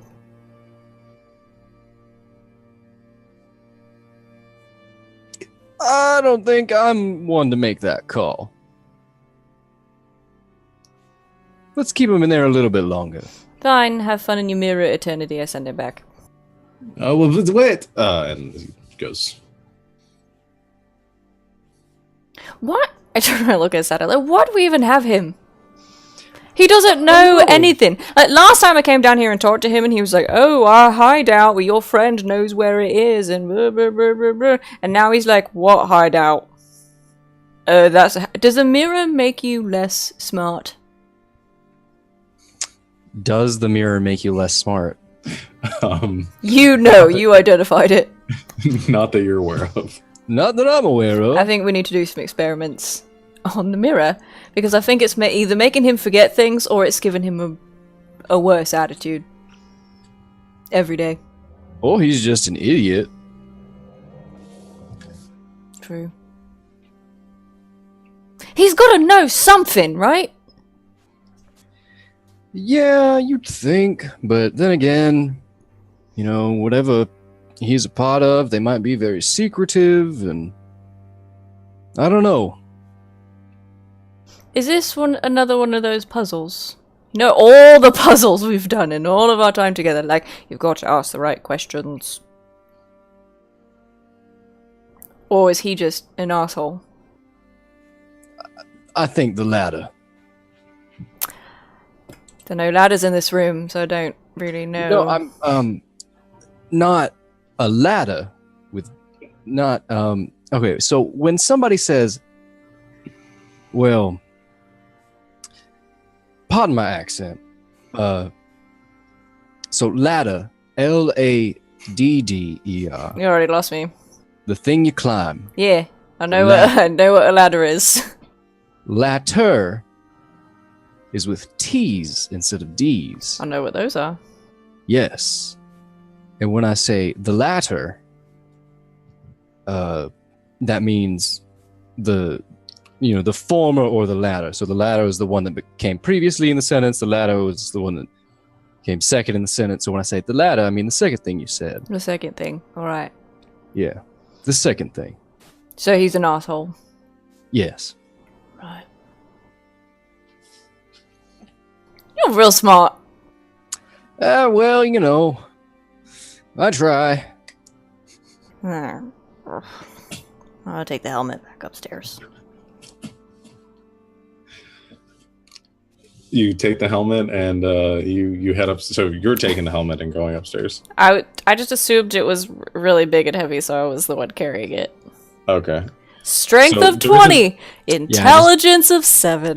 No, I just kind of let her do her thing. Yeah, upstairs from where you are is just the helm of the ship. So is that where you're planning on taking it, or you? What? Because you're in your cabin with the mirror. Yeah. You're like the upstairs. I don't know. I don't. There are ladders. There are stairs. Where are you? Trying to take the helmet I back? just take it back. To Saddle's workshop. Yes. Okay. There are formers. There are ladders. You take it back to Saddle's workshop, and it's I assume about this time that Lucius emerges with his copious amount of notes. I'm pretty sure he has like a board set up with like string. Oh God, we got a beautiful mind in here. Yeah, he's got all his he's got his stuff set up. I just realized Captain Dallas probably now knows that I was in her room at night. Sorry, that really only just occurred to me. Mm-hmm. Good You luck, should my friend. leave. Good luck, my friend. She's probably going to find you, hunt you down, and make you a pelt. And they don't know where our ship is. I'm sure it'll be fine. That's true. Sure, they haven't started a cat hunt for me. And I mean, we do have the cannon, so Meanwhile, on the surface, they're just like dropping things into the. They've got to be here somewhere. Oh. So you're there, and Lucius's chambers, and he has all of his notes laid out. So you're just going to tell them what you found? No, I'm going to keep it to myself. Yes, I'm going to tell everyone. Just want to make sure. So here's what Lucius is able to tell you. So you interpreted the entire journal, and you learned, first off, that the journal was written by Jockin Frostheim. The rest of what you learn is that it's a collection of research that he has done on a organization or a faction referred to as the Martial Sorcerer. Based on the notes that he has, is the Martial Sorcerer were the first followers of Crestian Roran, the founder, the first emperor of Roran, and also the first recorded mage. When he began his conquest of the island nations of Roran and formed them under one empire, using his vast magical abilities and martial prowess to do so, he met a number of people along his travels that became his trusted followers and companions along the way, and he entrusted to each of them a fragment of primal magic, one of the sources, the 5 sources of magic within the material world. The 5 of them took these fragments and fashioned them into relics so that they could be channeled and used to accomplish great feats of magic themselves. And each one of them became using the small amount of power that they innately had and bolstering it using these relics. Later on, after Crestian Roran's disappearance, the Martial Sorcerer went their separate ways, and during the fall of the Roran Empire, when it became the Roran Coalition, during the uprising that ended the mage nobility, hundreds and hundreds of, or thousands of years ago, the relics were discovered. It was discovered how powerful they could be, and in order to keep them from being misused and the mages from rising up and using these relics to regain their power once again, they were taken and they were hidden by the new nobility across Sarthia, or across Roran, to keep them safe. The notes, after going through kind of this history that is transcribed, they dictate Frostheim's efforts to locate these relics and trace their history and where they ended up. The relic of the Arcane was, based on the notes that are documented here, belonged to the mage who served as the right hand of Crestian Roran, led the education of magical practitioners within the empire, was secretly purchased by a Rorani noble who collected oddities of the old empire, and it was traced to purportedly or possibly be within his old manor, the estate that once belonged to the family. The divine relic belonged to a paladin of Aricia, who served as one of the Martial Sorcerer. It was given to a temple of Aricia in Alehaven for safekeeping. and is supposedly kept within the vaults underneath the temple there. There is refers to the Chaos Relic, belonged to one of the favored apprentices of Christian Roran, who wielded magics to rival the Emperor himself. There isn't any documentation on where that relic specifically is located. The next relic is the Relic of Creation, belonged to an orc shaman that Christian took as counsel when he conquered the nation of Xylaun. After his death, the relic was interred in a cairn on the island of Kokay. And then last, the Oblivion Relic, which, based on reports that that Frostime was able to gather, was stolen in transport by a bandit king when it was being taken to its final resting place. The person who had held it in life was a black knight who a mysterious figure served as executioner to the emperor. The bandit,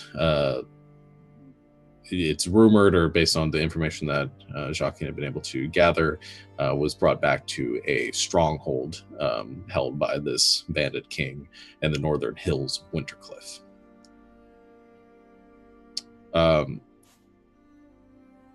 As far as so it's just this compilation of research that you're able to find within this book. And there isn't really anything about the purpose or why they're gathering the research within the book. It's just there.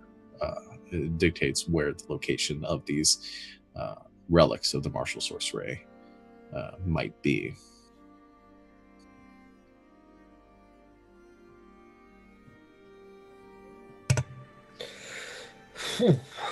Well, they were looking for them for some reason, but as to why, either they didn't write it down or we did not get it until everything went up in a ball of flame. But we do have the person who wrote this in a cell, in a mirror, on the ship. So we could possibly ask him.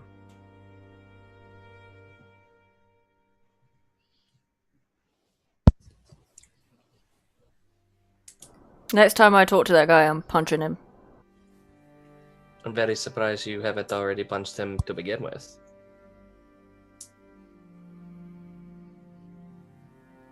Well, now we have something explicitly of his, and let's face it, while he's in the mirror, he probably knows that he's safe from us being able to hurt him. If we drag him out, we may be able to get more information from him. He might also be able to teleport away. It's very true. I mean, we can hurt him while he's in the mirror. We just haven't yet. I want to bring that to everyone's attention. I'm not going in there. Well, it's very true. It's probably not the place anyone wants to be. But anyway. I mean, we could drag him out. I just want to... I mean, I'm great with dragging him out. I'll drag him out and step on his throat. But, we probably should... be very wary of if we were to do that, if he could get away. Be prepared. He doesn't have his spellbook or his focus right now, so... There's something on that, and I've taken away any other spell components he may have. Whatever he can cast is severely limited right now. I mean, if anything, we could still talk to him. I've got all of his notes. Like, he cannot say that this was not done by him. No, but he won't tell you what they mean. I mean, there are ways. Not while he's in there. I have no problem going in there. I've been in worse places. We're not doing that. It's your ship. No, we're not putting our own people in the mirror.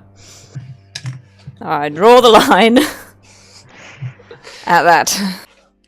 Well, as I said, I'm probably going to talk to him, just to see if he's going to let us know. If not, it's not like he's going anywhere. He can start for all I care. Which is a question, like, for the mirror, does it, like, sustain you, or is it just a jail cell? Well, that Yeah, we thief already guy know was in that there it- for like 4,000 years, so... Okay, Yeah. so, okay, cool. Wait, what happened to him? Is he still on the ship? You haven't seen him. I was waiting for everyone else to click that. Whoops. Well, I hope he's happy somewhere.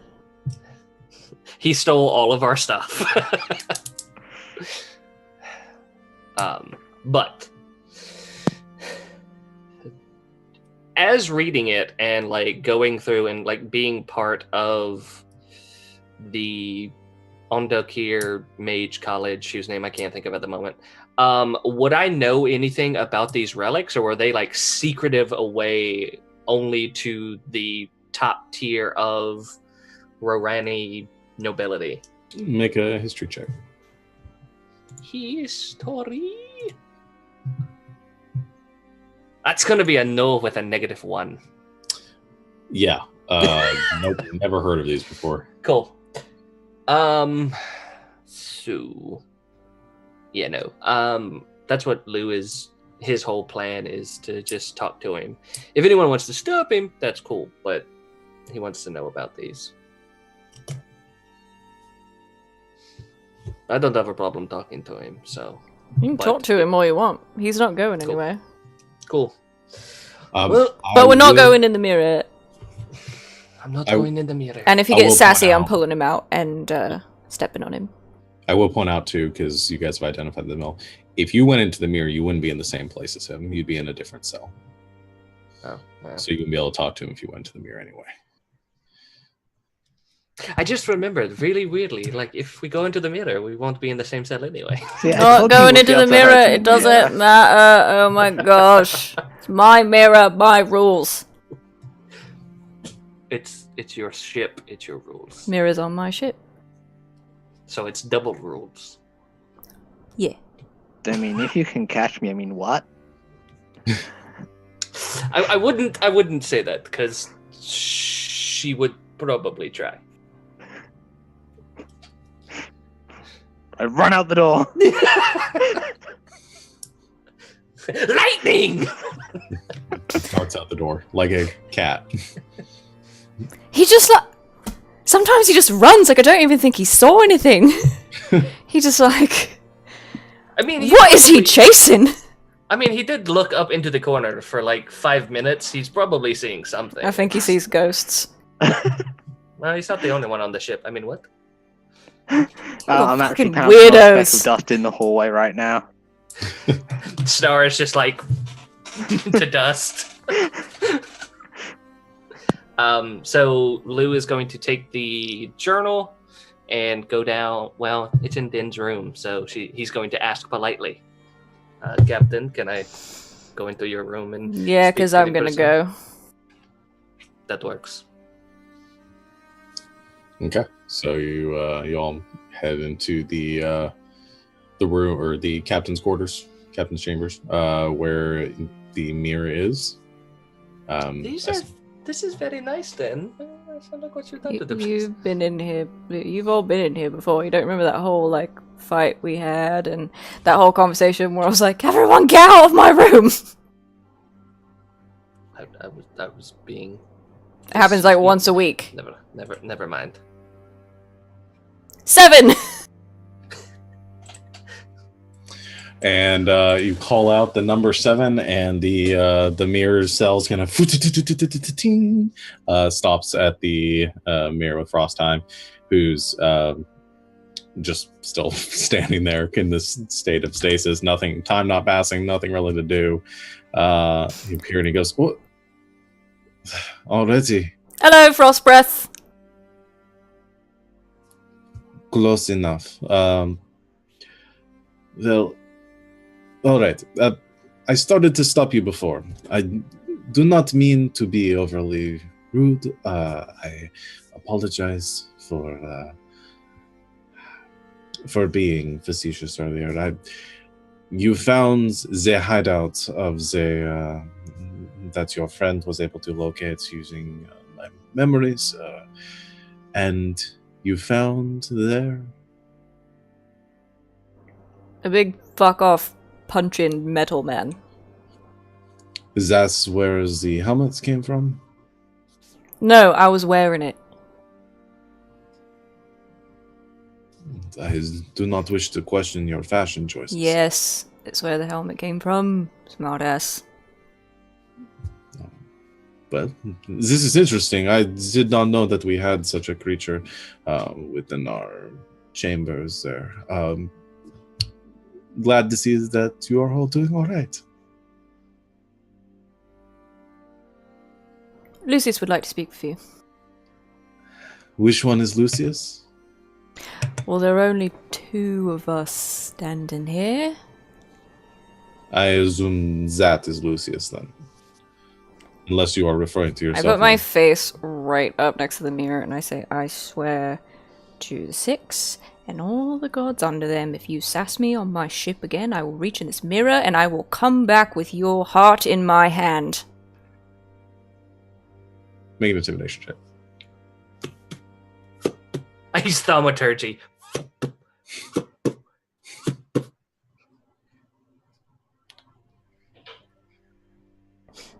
Can I use one of my inspirations?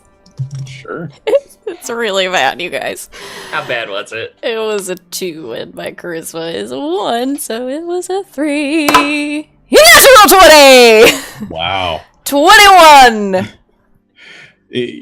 There's a moment where he probably knows that the magic wouldn't work like that, but is too scared of you at this point in time to really think about that. And as you say, he kind of clams up a bit, and you see that sort of condescending demeanor drop, and he says, "No more.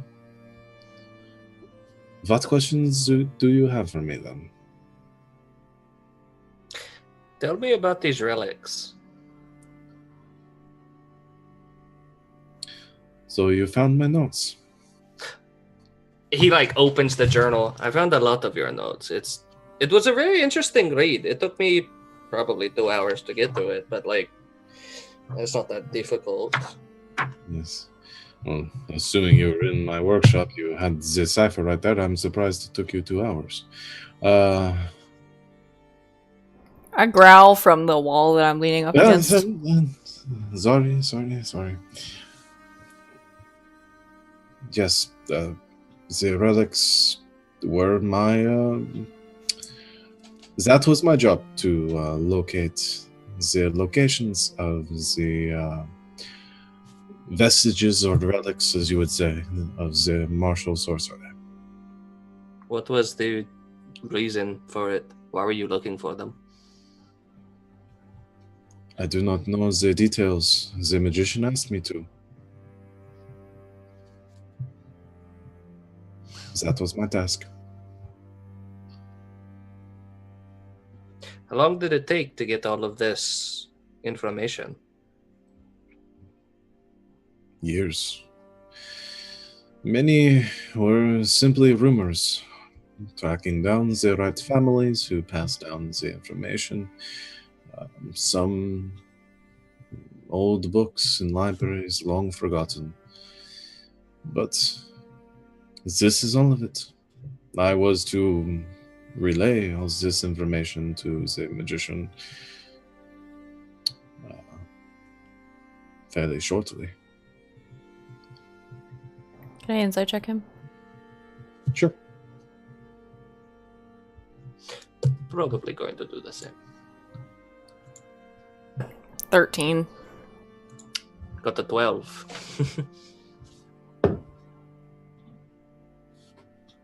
Seems to be pretty honest.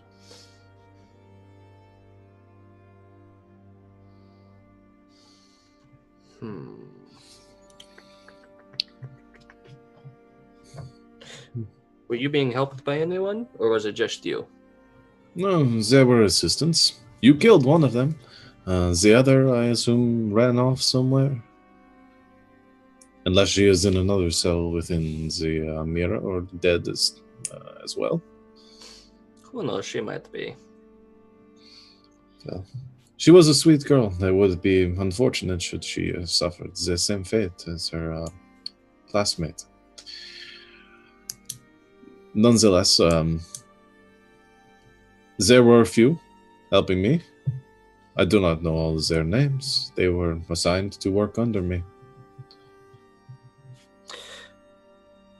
How did you get your helpers? Were they just from the college, or were they just regular people? No, only the skilled magical practitioners could possibly keep up in the works that we were doing. It's not really an answer. Is it? No, strangers off the street would not be enough for this.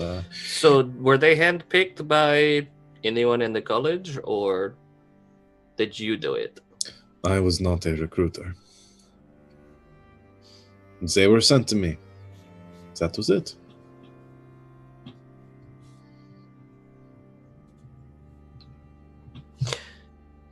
I'm going to make the assumption that you didn't find any one of these yet. Like, you know where they are, but you haven't actually had one in your person. Me? No.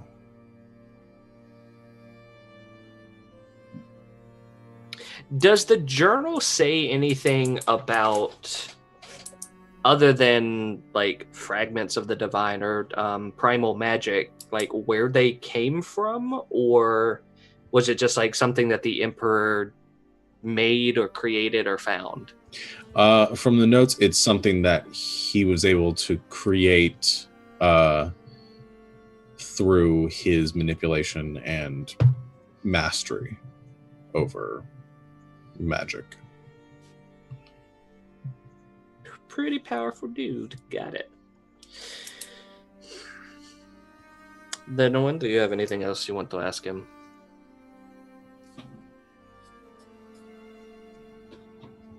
I'll take that as a no. I mean, you can shut him up. That's fine.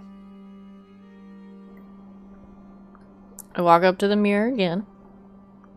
And I say, if you're lying to me, if you're hiding anything, well, now you know we can find your secrets. But also, you know what, never mind. I don't think you want to know what will happen if I found out.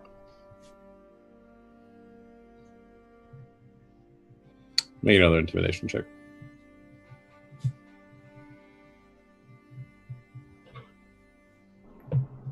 $19? Nice. Kind of steps back. He looks down at the notebook and looks at you.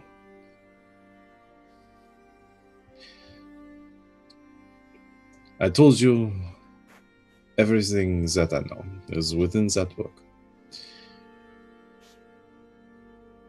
There may be others who have this information, though, who may already be on their way to procure these relics.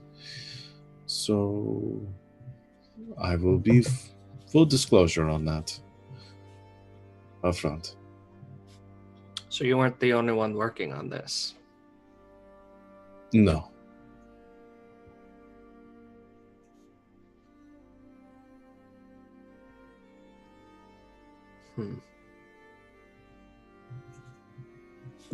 Were you in contact with anyone else?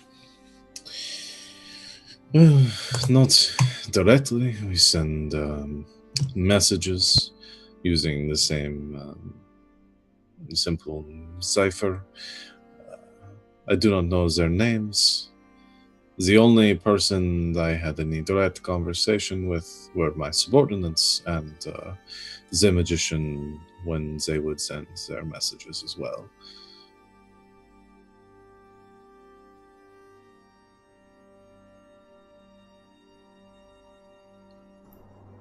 Personal question time. Then I think we'll leave you be. to do whatever it is you do in there. Sleep, mostly, I imagine. What do you have to gain from selling out your own people to us? Is it just to not die?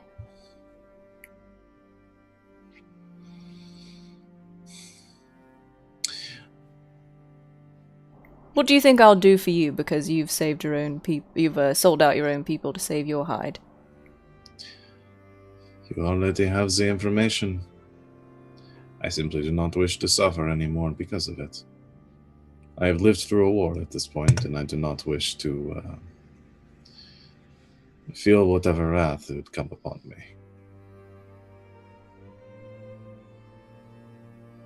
What do you want with the slaves?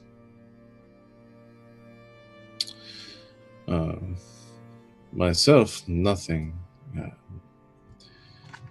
That was not my project. In his hidey hole, that was where we found the experimentation stuff on like people, things, stuff like that. Yeah, in one of the chambers there. Okay. What were you doing with your experiments? Those were not my experiments, if you are referring to the people that were kept in that hidey hole, as you put it. That was a project from the magician himself. Class act, that one. What was he trying to do? I do not know, but whatever he did gave me nightmares.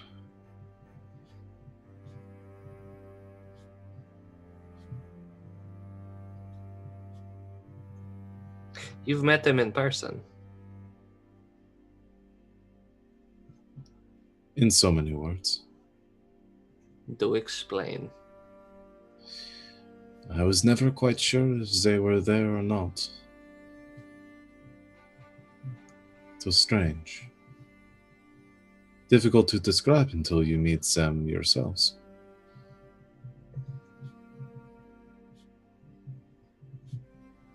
How do I put this? In hearing that and kind of seeing that the magician took the prince through like a gate spell, which is like higher level magic, would I know anything about what he's talking about, like at all? Or I mean, it's hard to say based on, it's a very sparse description. Could be illusion magic, could be some sort of enchantment. Are you telling me the magician uses magic? right? It's probably magic. It's hard to say based on that. Could be any sort of enchantment or illusion or something like that. What did they look like? If you got to see them at all.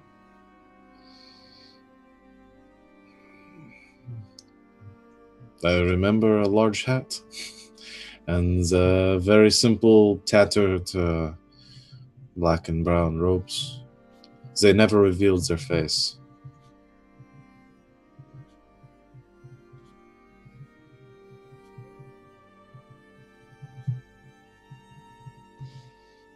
And they would just come as, because they are the leader of this whole thing, I just assume they came and go as they please. No one asked questions.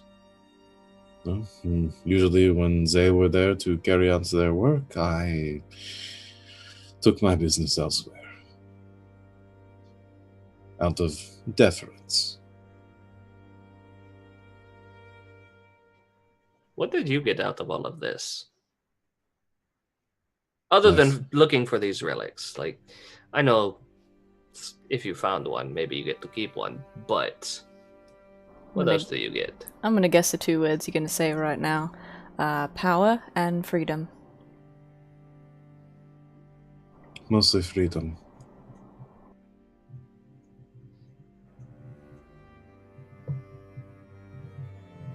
I told you before, I was born within the college. Been there since I could remember. I wanted my country back. And we have it. Now you're in there. For now.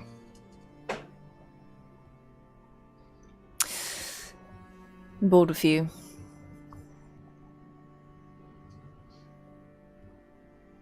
You said you've already seen one war. You might be about to see another, if you live that long, so... See you on the other side. I send him away. Alright. Doesn't react as the image fades.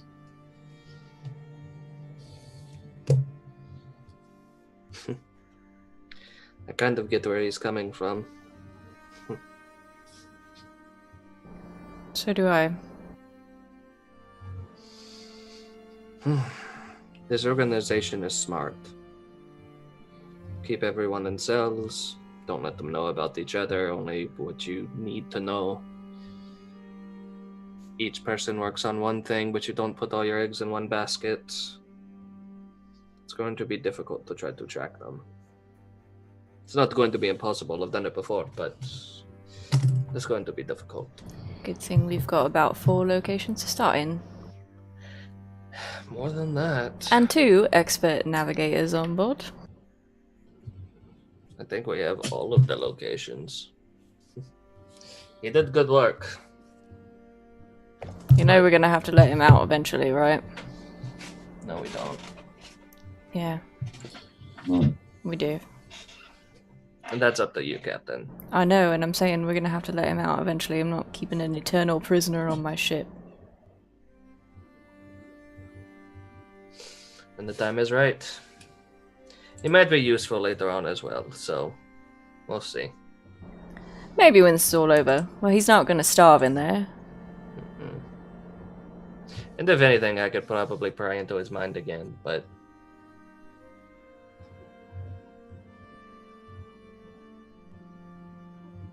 got us a lot of answers before.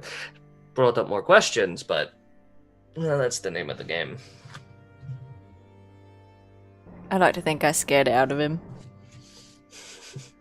You scare a lot of people, Captain. That's nothing new.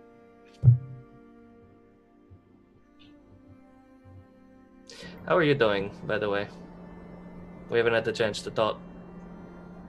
I'm hungry. Mostly. You're always hungry. Let's go. How are you doing with... as they're kind of like probably walking back up. How are you doing with this whole... your deity's enemy is here thing?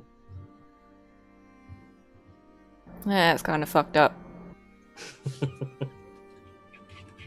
Have you told anyone else? You know, your father, your sister? What, about the giant fuck off squid? Mm-hmm. Nah. Do you think you might want to?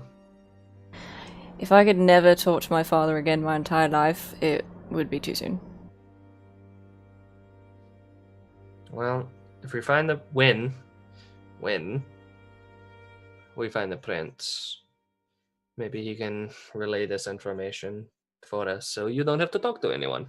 I'll tell him. Duty to family and all that. Got to protect my people. Not that they did much for me till they found out I was, you know, a bit strong and useful, but there you go. I'll take what I can get. I mean, your civilization has protected the breach for time immemorial. That's kind of all they know. It's going to be hard to change that. Believe me. But you're powerful in your own right. If the ship and the crew don't let you know that, then I'm telling you as a friend.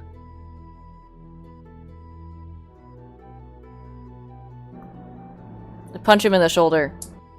It breaks his arm. He dies! He dies! Not hard. I know. A little too hard.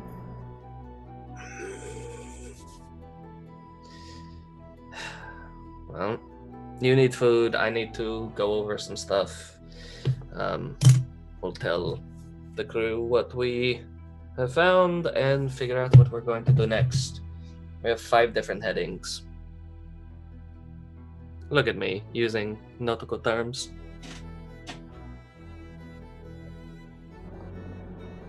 I just walk away, go get some food.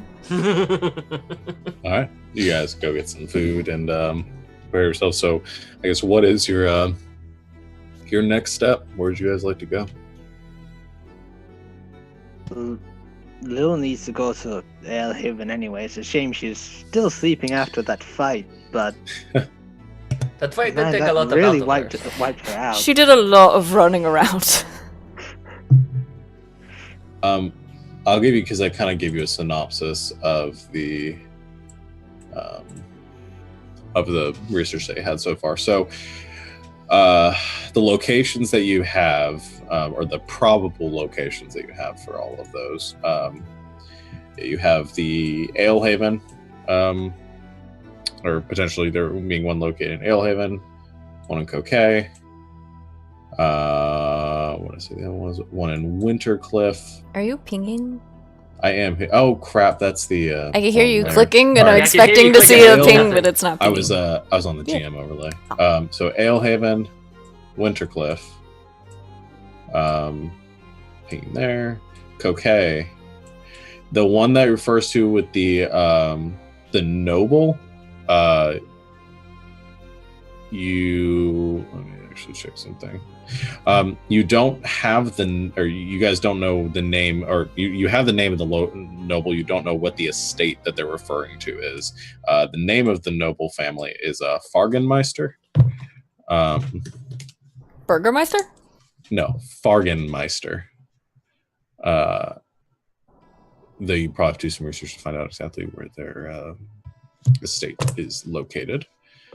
It's a Burgermeister, Meister Burger. He's Mr. Snow Miser. But the and then there's one that you don't know the location of. Orc Council in Kokay. Wintercliff. Alright. I'm voting Alehaven. We got to go there. I promised Lil we'd go there anyway. That's true. And besides, she needs to go there, and she's been waiting a long time. Oh, we gotta like go back to Arlos. That can probably wait until after we've done this. I mean, don't they sort of like need to know what's going on?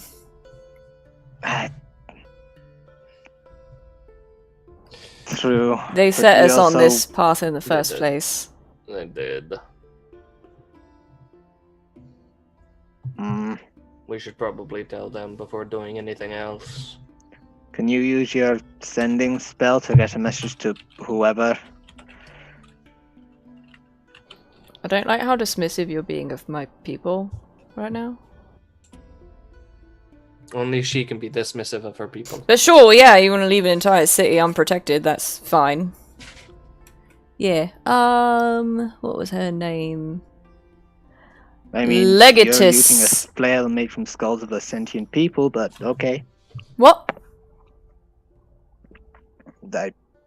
You're using the flail made from the skulls of the sentient people. Like, if that's not being dismissive of them at all.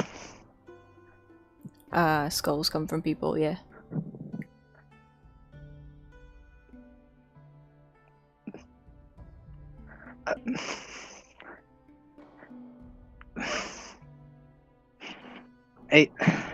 Not, Oh, yes, not sure that- I'm seeing the line you're drawing.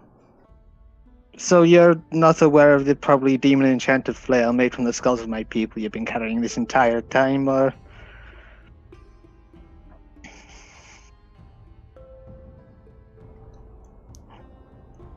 Are you saying like you knew them? I didn't know them, but it's still a little bit weird. Well, a lot weird, okay? I look at the flail. Can I tell they're tabaxi skulls? Can Den tell their tabaxi skulls? Probably not. I'm not... Are you okay? The teeth are a bit more pointed than a human skull. You gather they're not like human or Triton skulls, but you might not necessarily know they're tabaxi skulls.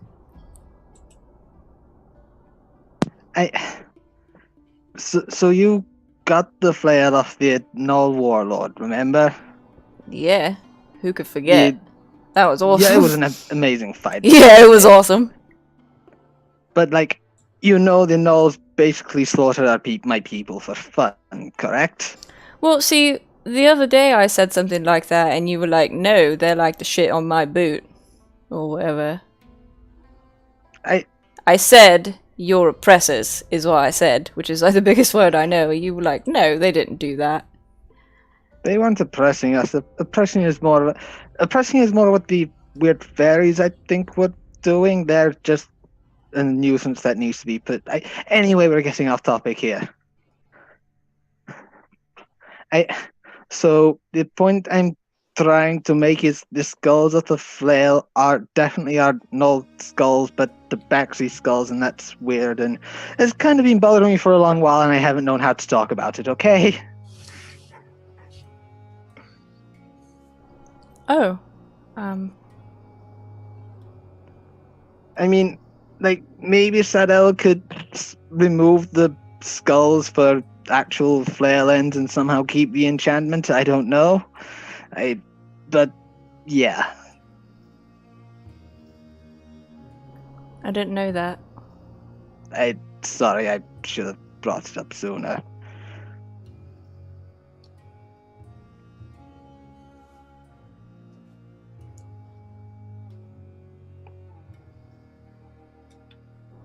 I mean, it looks cool. I didn't kill him. It's true, yes. They're being put towards a higher purpose. I guess I can accept that. Yeah. I did kill the asshole who made it. That is very true. We could probably cover him up. That would be great, thanks. I'm sorry. It's fine. As I said, I should have mentioned it sooner.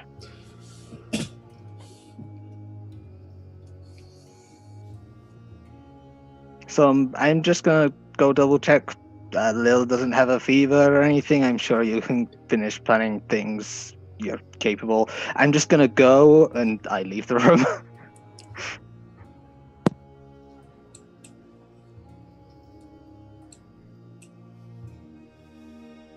So, Shut up! Why didn't you tell me they were tabaxi skulls? Wasn't really my place to say anything. You don't think that's like important? Well, I figured that if it bothered Star, he'd talk to you about it, and he just did. It's been like It's been quite literally a year. a year. If I'm being perfectly honest, I'm not really paying attention to what you're swinging around in the middle of battle. That's probably for the best. Can we like... Is that something you can do? Can we replace him? Well, I'm sure I could figure something out. I mean, if it's gonna ruin the magic, then... I don't know. I don't know how these things work. I just cast the spells. Hit the things. I feel really bad. Yeah, well... I can take a look at it, and I'll see if I can do something.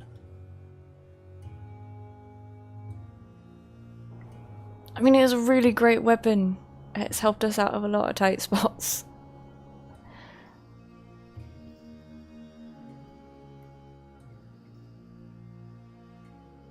Well, Star's my friend.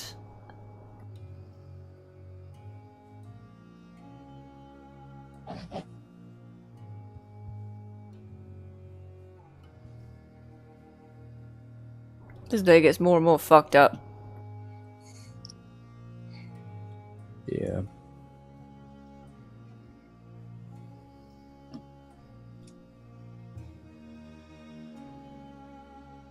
I want to go hit something.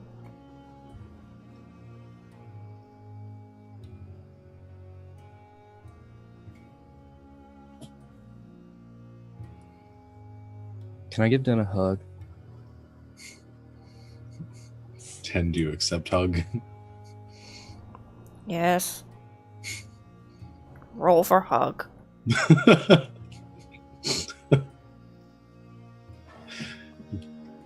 Give Den a hug in her clinky metal armor. But then I pull back and I give her a punch on the shoulder. Den style. Ah! Oh! Ow! You're so strong. Alright, you don't have to pretend. Searing pain in your knuckles. I'm wearing plate.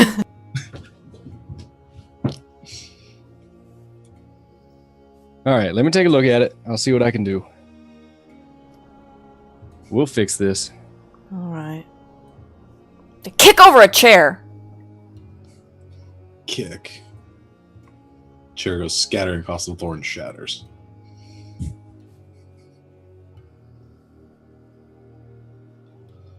All right. So you hand over the flail to Sato. I guess, yeah. I want to make sure that I don't grab it with my bare hands, though. Okay. Well, first, Dan, make a wisdom saving throw. Are you serious? Yeah. I thought you were kidding! No. Oh no. These chickens are finally coming home to roost, huh?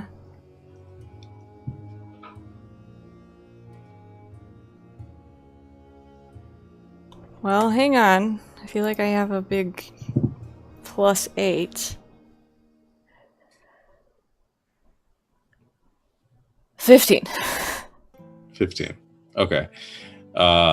You go to hand over the flail, and there's a moment where it's just this twinge of, I really don't want to let this go. But you still hand it over to him.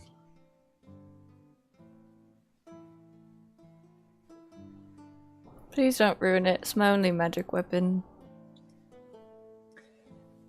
I won't ruin it, I promise.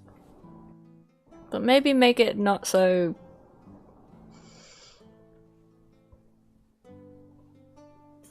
I don't know.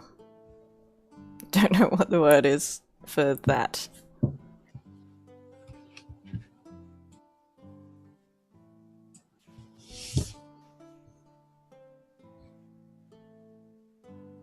Okay. So you take the flail back to your workshop to begin working on that. What's the plan? Before anything, Lou goes to find Tova. Okay. I don't know where she is, so. She's probably sitting on deck, just like chilling. Cool, so he walks up to her. Am I interrupting anything? She like takes her a second and be like, no, you're fine. Good. It's been some time since you've been a part of this crew, and I know when you first started, I asked you how you were doing, but everything was new and interesting, but we've been through quite a lot since you started. How are you holding up? I mean, I have to say it's pretty exciting, to be honest. I mean, you guys sure do get into a lot of interesting situations. Yeah, it's not by our design, but it just seems to always happen. It's not a bad thing. We're always busy, but I know this is not the life for everyone, but I've seen you fight, so you're probably used to it. But I don't know, being with new people and going through the things that we do, I like to check on. I'm horrible at this, and I don't know why I tried to do it. I was just wondering if you were doing okay with everything that has happened. That's very kind of you. You've got a good heart. Not really. No, I don't. But I'm trying to... I don't know how much you know about my people or my country, but there's a lot of people in the world who don't particularly like or trust us, and I'm not saying that they shouldn't. I mean, after everything we've done, there's a good reason not to, but I don't know. I've spent more years than I care to admit running from my people and trying to change the way things have been done. This is one of the ways, the smaller ways, but it's one of the ways. I don't know. But Well, you represented your people well. I haven't traveled much. This is probably the farthest I've ever gone. But you all are wonderful, and I think you're doing a good job. so are you. We're lucky to have you on the crew. You've probably saved our lives more times than we could count. Hopefully, I don't slow you down in any of the battles. I don't know. You're always sitting alone on the deck of the ship, so I just wanted to let you know that you didn't have to if you don't want to. You are part of the crew. You are part of Gale Force. We can be... And it kind of looks back at what probably just happened on deck with Star and Dan and everyone. We can be intense towards each other, but I hope that does not deter you from wanting to be a part of it or trying to be a part of it. We've known each other for a long time, which I know is hard to get into, but you are one of us at the end of the day. I appreciate that. You do. Y'all seem very close.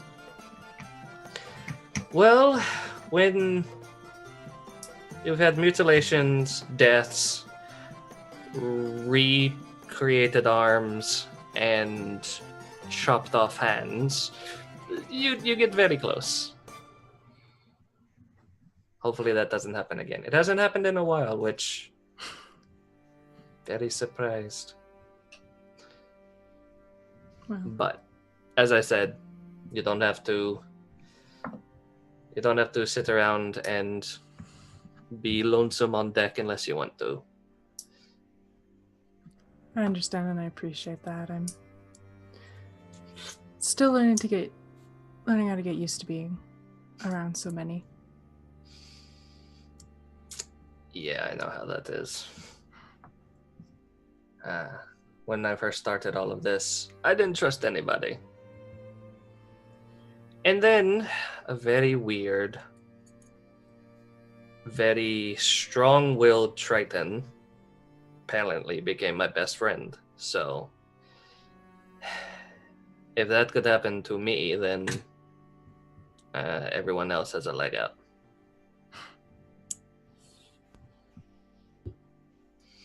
I will leave you to your...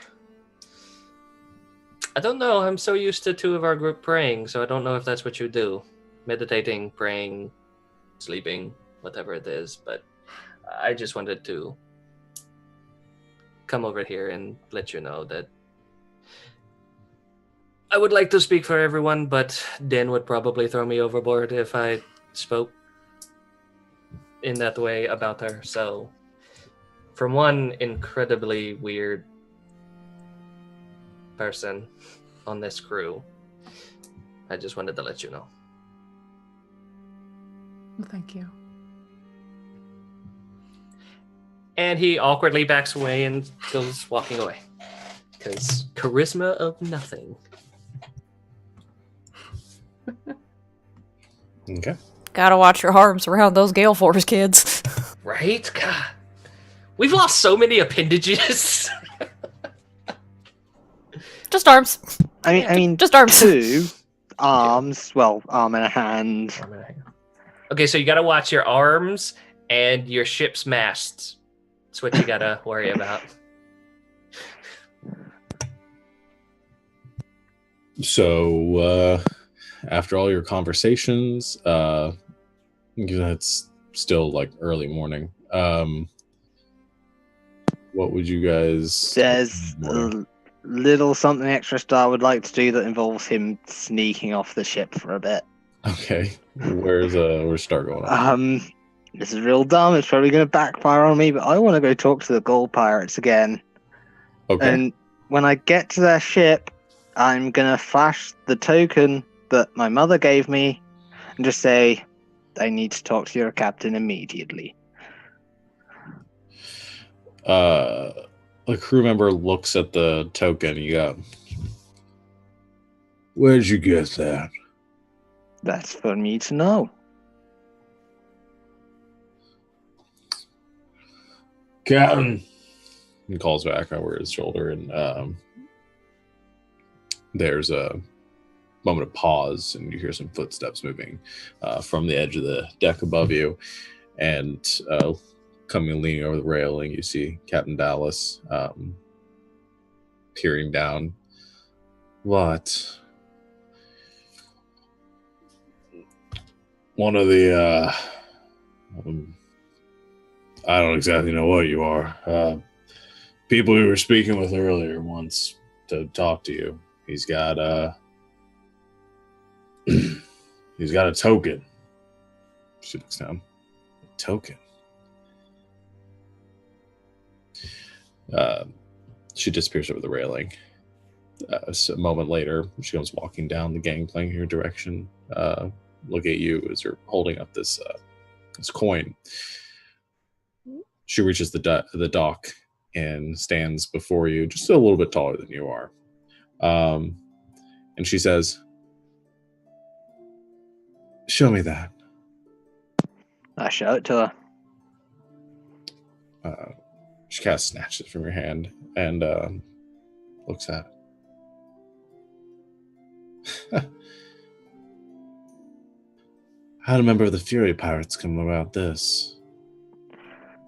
Technically, I'm not a member of the Fury Pirates, but I have this for my personal reasons, and I have information I want that I'm willing to pay for. It will let you know how I got that token. Whether I have it back or not, I will leave entirely up to you, of course. I only needed to talk to certain people, and I swear that is all I'll be using it for. She looks over and says, most would call you a thief just for having this. I already know you're a thief, so I won't be redundant. She tosses it back to you. You're lucky I'm speaking with you at all and not hanging you from the mast. I figured as much, but this information is probably as important right now as my life, so I'll be brief. There's another of the captains who I have a personal interest in. I'll cut the long story short for you. He's my estranged father, and I'm looking to reconnect. I'm guessing you've heard of a tabaxi who goes by the name of Ice?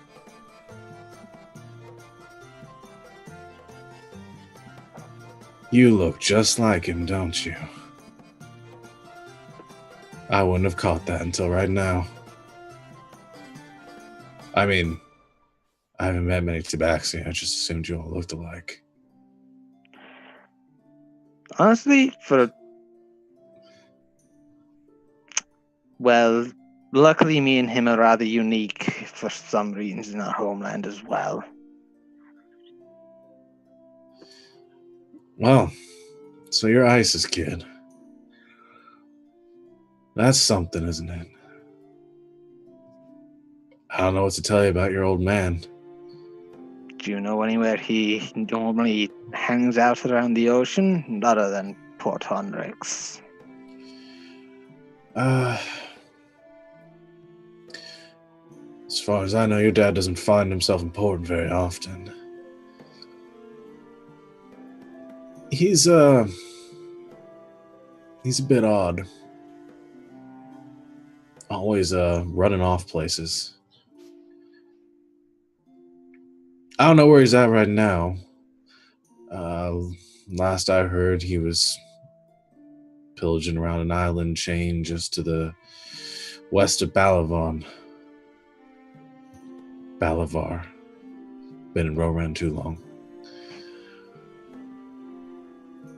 So I can put some feelers out for you if you want an exact location for this family reunion. I can't say that I wouldn't like to be there when it happened.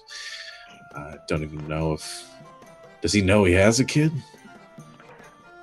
Probably not. It might be a bit of a shock for him if he found out. Just imagine the look on his face. That would be something. All right. I'll see what I can do. This will be interesting, to say the least. I throw at her a pouch containing 50 gold for the troubles I caused the other night and for this conversation. She takes the pouch. She says, "All right, I'm pretty sure more than this one missing from my room the other night, but I'll take it." Well, thank you for your time, and I promise you will be out of your hair immediately. All right. I'll let you know when I find something. Shouldn't be that hard to track down. She sort of waves a hand over her shoulder and walks back up the gangplank. I head back to our ship. All right.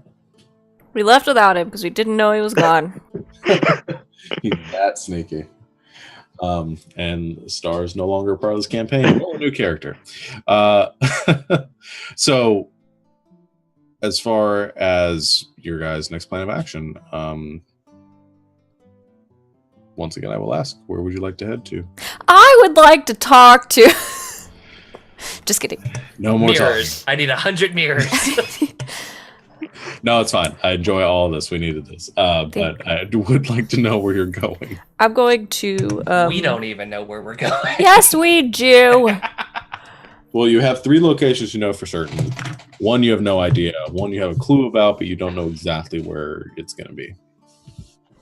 I already registered my vote. Are we still like trying to track down the prince? Are we like assuming he's at one of these locations? We're just kind of like, At this point, I think we have to track down the magician. Mm-hmm. Yeah, okay. That makes sense. But he's probably got the prince.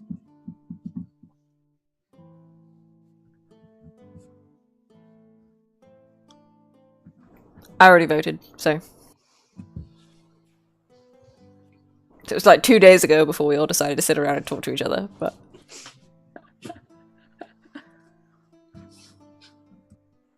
I mean, that's fine by me.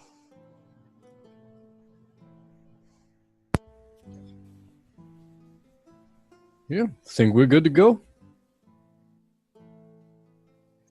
Unless anyone else has something to say. Except for Lil. Is Lil okay, Star? Is she like, does she have a fever? Is she just... She's just really, really tired. It's fine. All I right. am sure after a bit more of a nap, she'll be up and ready to go as normal. Well, Captain. Set sail for Haven. All right. All right. So you gather your crew, give the commands. They all head to their posts and begin to set course for Haven. The ship glides underwater out of the harbor. Are you traveling the whole way underwater? Are you gonna do some No. ocean sailing? Would like to see the sky at some point. Okay. Well, you assume you get far enough out of Shia to get out of harbor and and begin making your way towards Alehaven. On the way, I do want to do a sending spell, though, to Legatus Tetrion Aldinius. Okay. Commander of the Arlosian Glyhid. Whose name I remember out of my brain magically. First of her name. And I was update her on, in the briefest of terms, what is going on. Okay. Because this is bad. All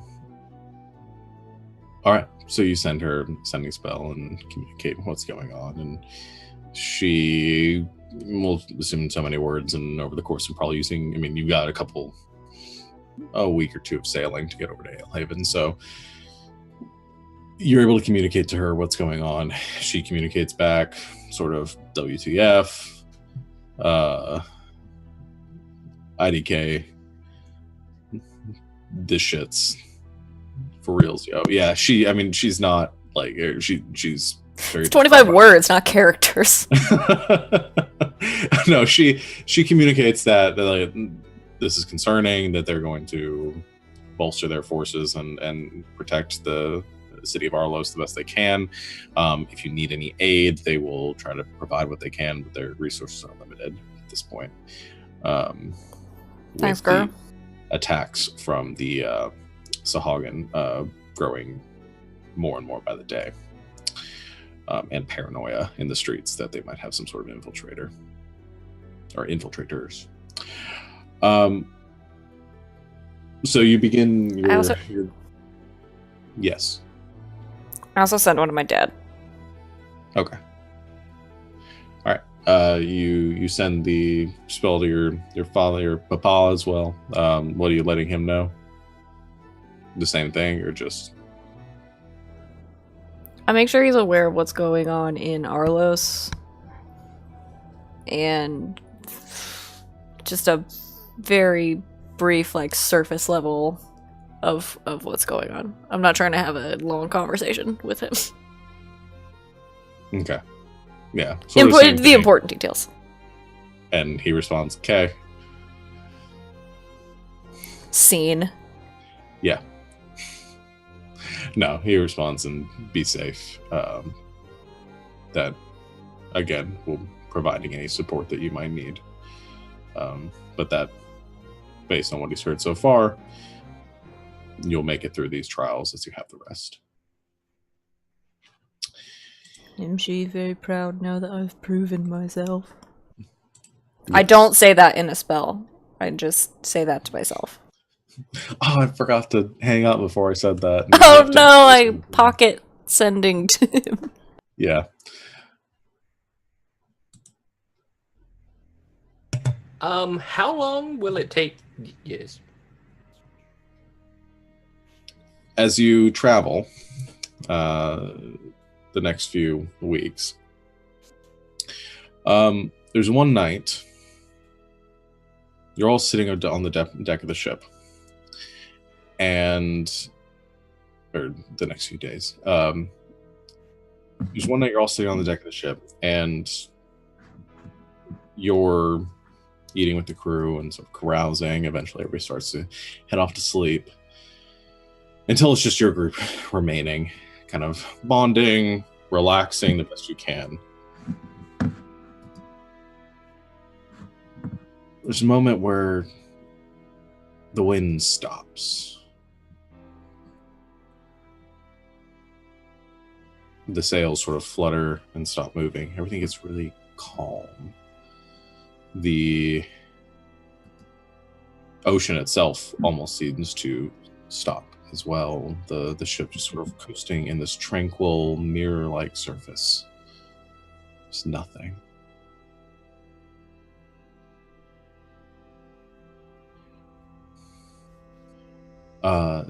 As you're standing there and you're looking around, you suddenly hear a cough come from behind you, kind of sputtering. You all wheel around, and you see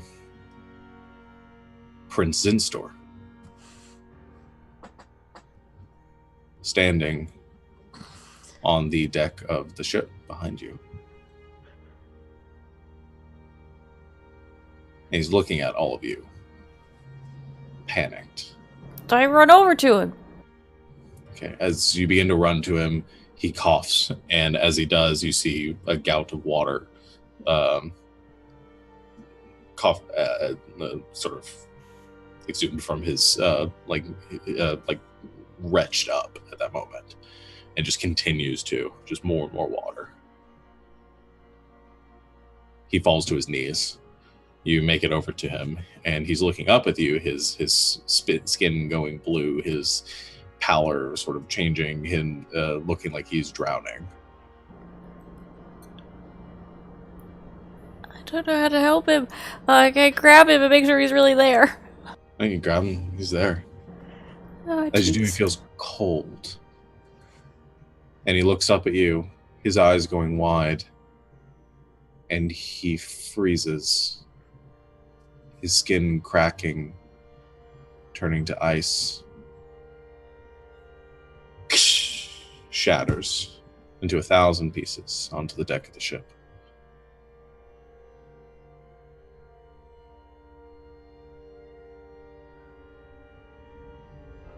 You hear a voice behind you again as you all wheel around.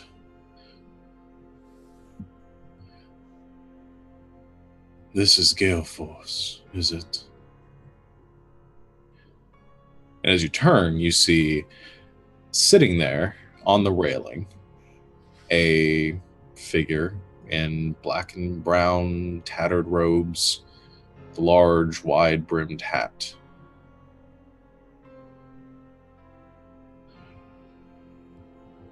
I suppose you guessed that I have him. Had him.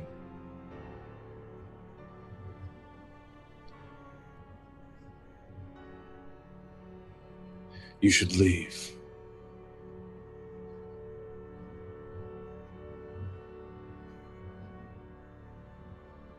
Now. Before you get yourselves into something you really don't want to be a part of. I guiding bolt him in the face. Okay.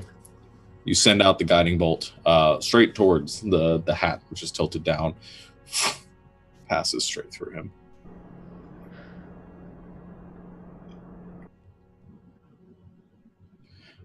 There's no need for that.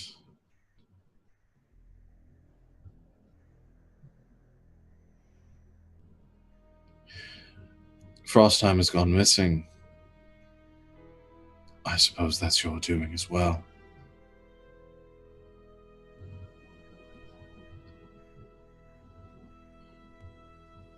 There's a pause, and you all hear this sort of ringing in your ears for a moment, and like a migraine coming on, and then it stops.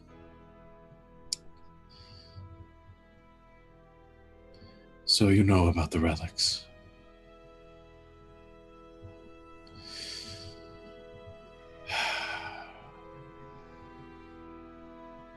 No matter. It'll just make it easier on me. Whether you collect them or my people collect them, either way, they'll be mine in the end.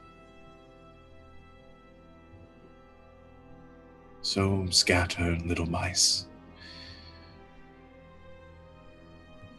Continue trying to be heroes. One by one, you'll all die in the end. They always do.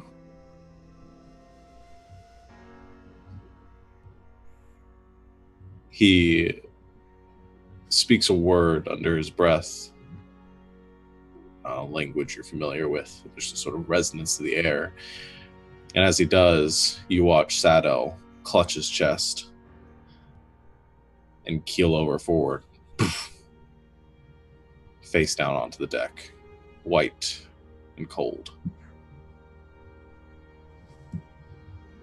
I run over to him. Yeah, no. That's He's dead. like dead. Cold. No, So- no, no, no, no, no, no. I No, take no, no, no, no, no, I no, take no. one of the diamonds out of my bag and I cast Revivify. You hear another whisper as Den goes to pull the diamonds out of her bag, suddenly she clutches at her chest. Doom. Falls to the deck as well, the diamonds scattering, falling off into the ocean below. Oh, he spent loose spins. Furious. Kill me. Go on. Unlike everyone else, I know where I'm going to go to, and really and truly, I'm not afraid of anything but that. Maybe finally I'll get answers to exactly what I need. And if that does happen, I will find you, and I will rip you piece to piece and scatter your bones. So do it, magician. As you wish. He whispers the word again, and Lou keels over, or kind of wavers for a moment, taking one last step forward, and then poof, falling to the ground. Looks to Star and Tova. Again, twice more, he speaks the word, each one of you clutching at your chests as well, feeling your heart stop, and then collapsing. All of your last moments looking around to each other as the world fades to black.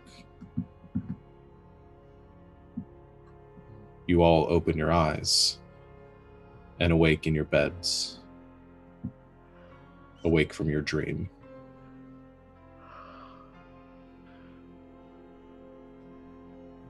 And that's where we're on tonight's session. Oh man.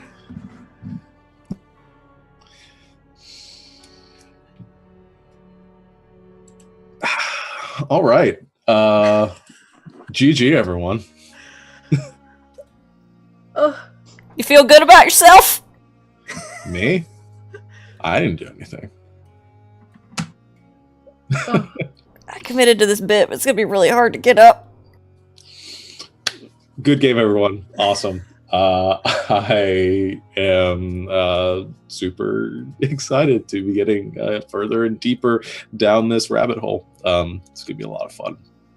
I didn't kill any of you. You're all fine. You all wake up. So let's put that so there's no ambiguity. That's not the point. To be fair, you did almost kill me.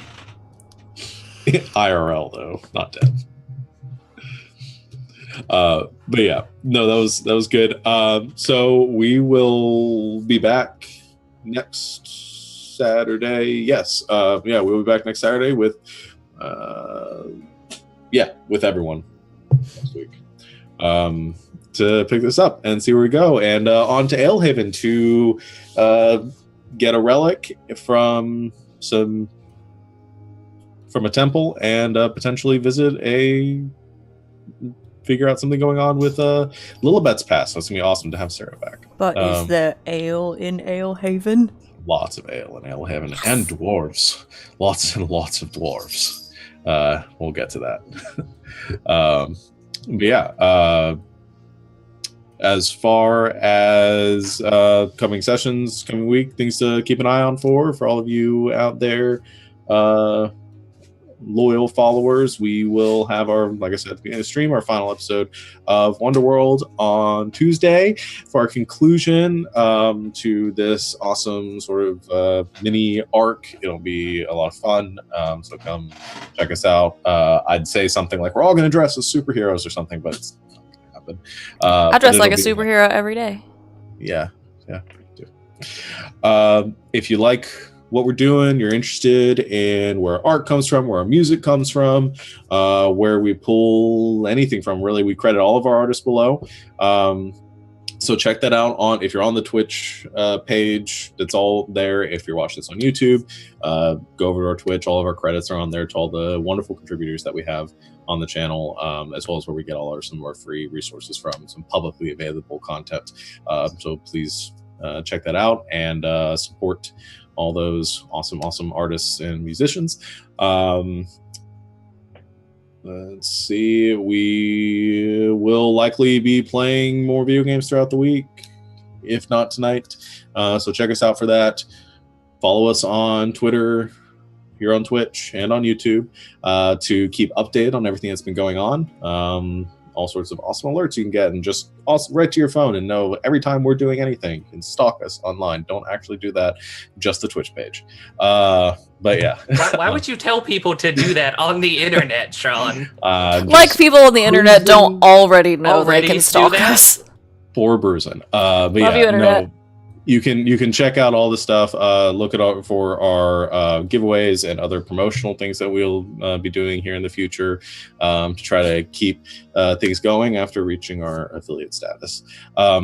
We are still in our giveaway. I mentioned that at the beginning of the stream. So if you want to win some free dice, we are currently in the process of taking entries for our second part of our dice giveaway. Go to our Twitter page. Make sure you're following us on all 3 platforms, and like the tweet that's pinned to the page. If you do all that, then you will be entered in our giveaway, and we will be announcing that during Wild Space on the 15th. So make sure you tune in if you enter. If not, come watch Wild Space. It's an awesome show. I love it. I'm playing in it, so I might be a little bit biased on that, but I love it. I'm not playing in it, and I love it. So yeah, there you go. But I am also a part of this organization, so I'm totally unbiased. Totally. But yeah, I think that is it. Is there anything else I might have missed? No, thanks everyone for hanging out in the chat. We're really glad you guys like the store. It seems to be a big hit. It's personally a really big hit with me today. So yeah. Also, the helmet is going to be in the store as part of our as part of the store and the offerings there. I'm going to be adding for our upcoming sessions the ability to gift items to the players at random intervals for a serious amount of XP, and we'll have all the details for that to follow, but essentially it'll function as sort of a little spawn point for random loot drops. Loot drops! Yeah, for the group. So it'll be awesome to see, in case it wasn't totally obvious that was going to be something super meta. But we'll see how that works. If it ends up being just too much to handle, I'll just blow it up like I do everything else. So, but yeah. If anything, it'll be like, you have a health potion. yeah. So it's gonna be awesome. We'll get the details on that. We'll drop it in the store before the next stream that we do. So we can check it out there. But yeah, I think that's it. I think we'll call it a night there, so we can get some rest, get some food, and decompress from all of that. But until next time, good game and good night, internet. Good night. Good night, internet!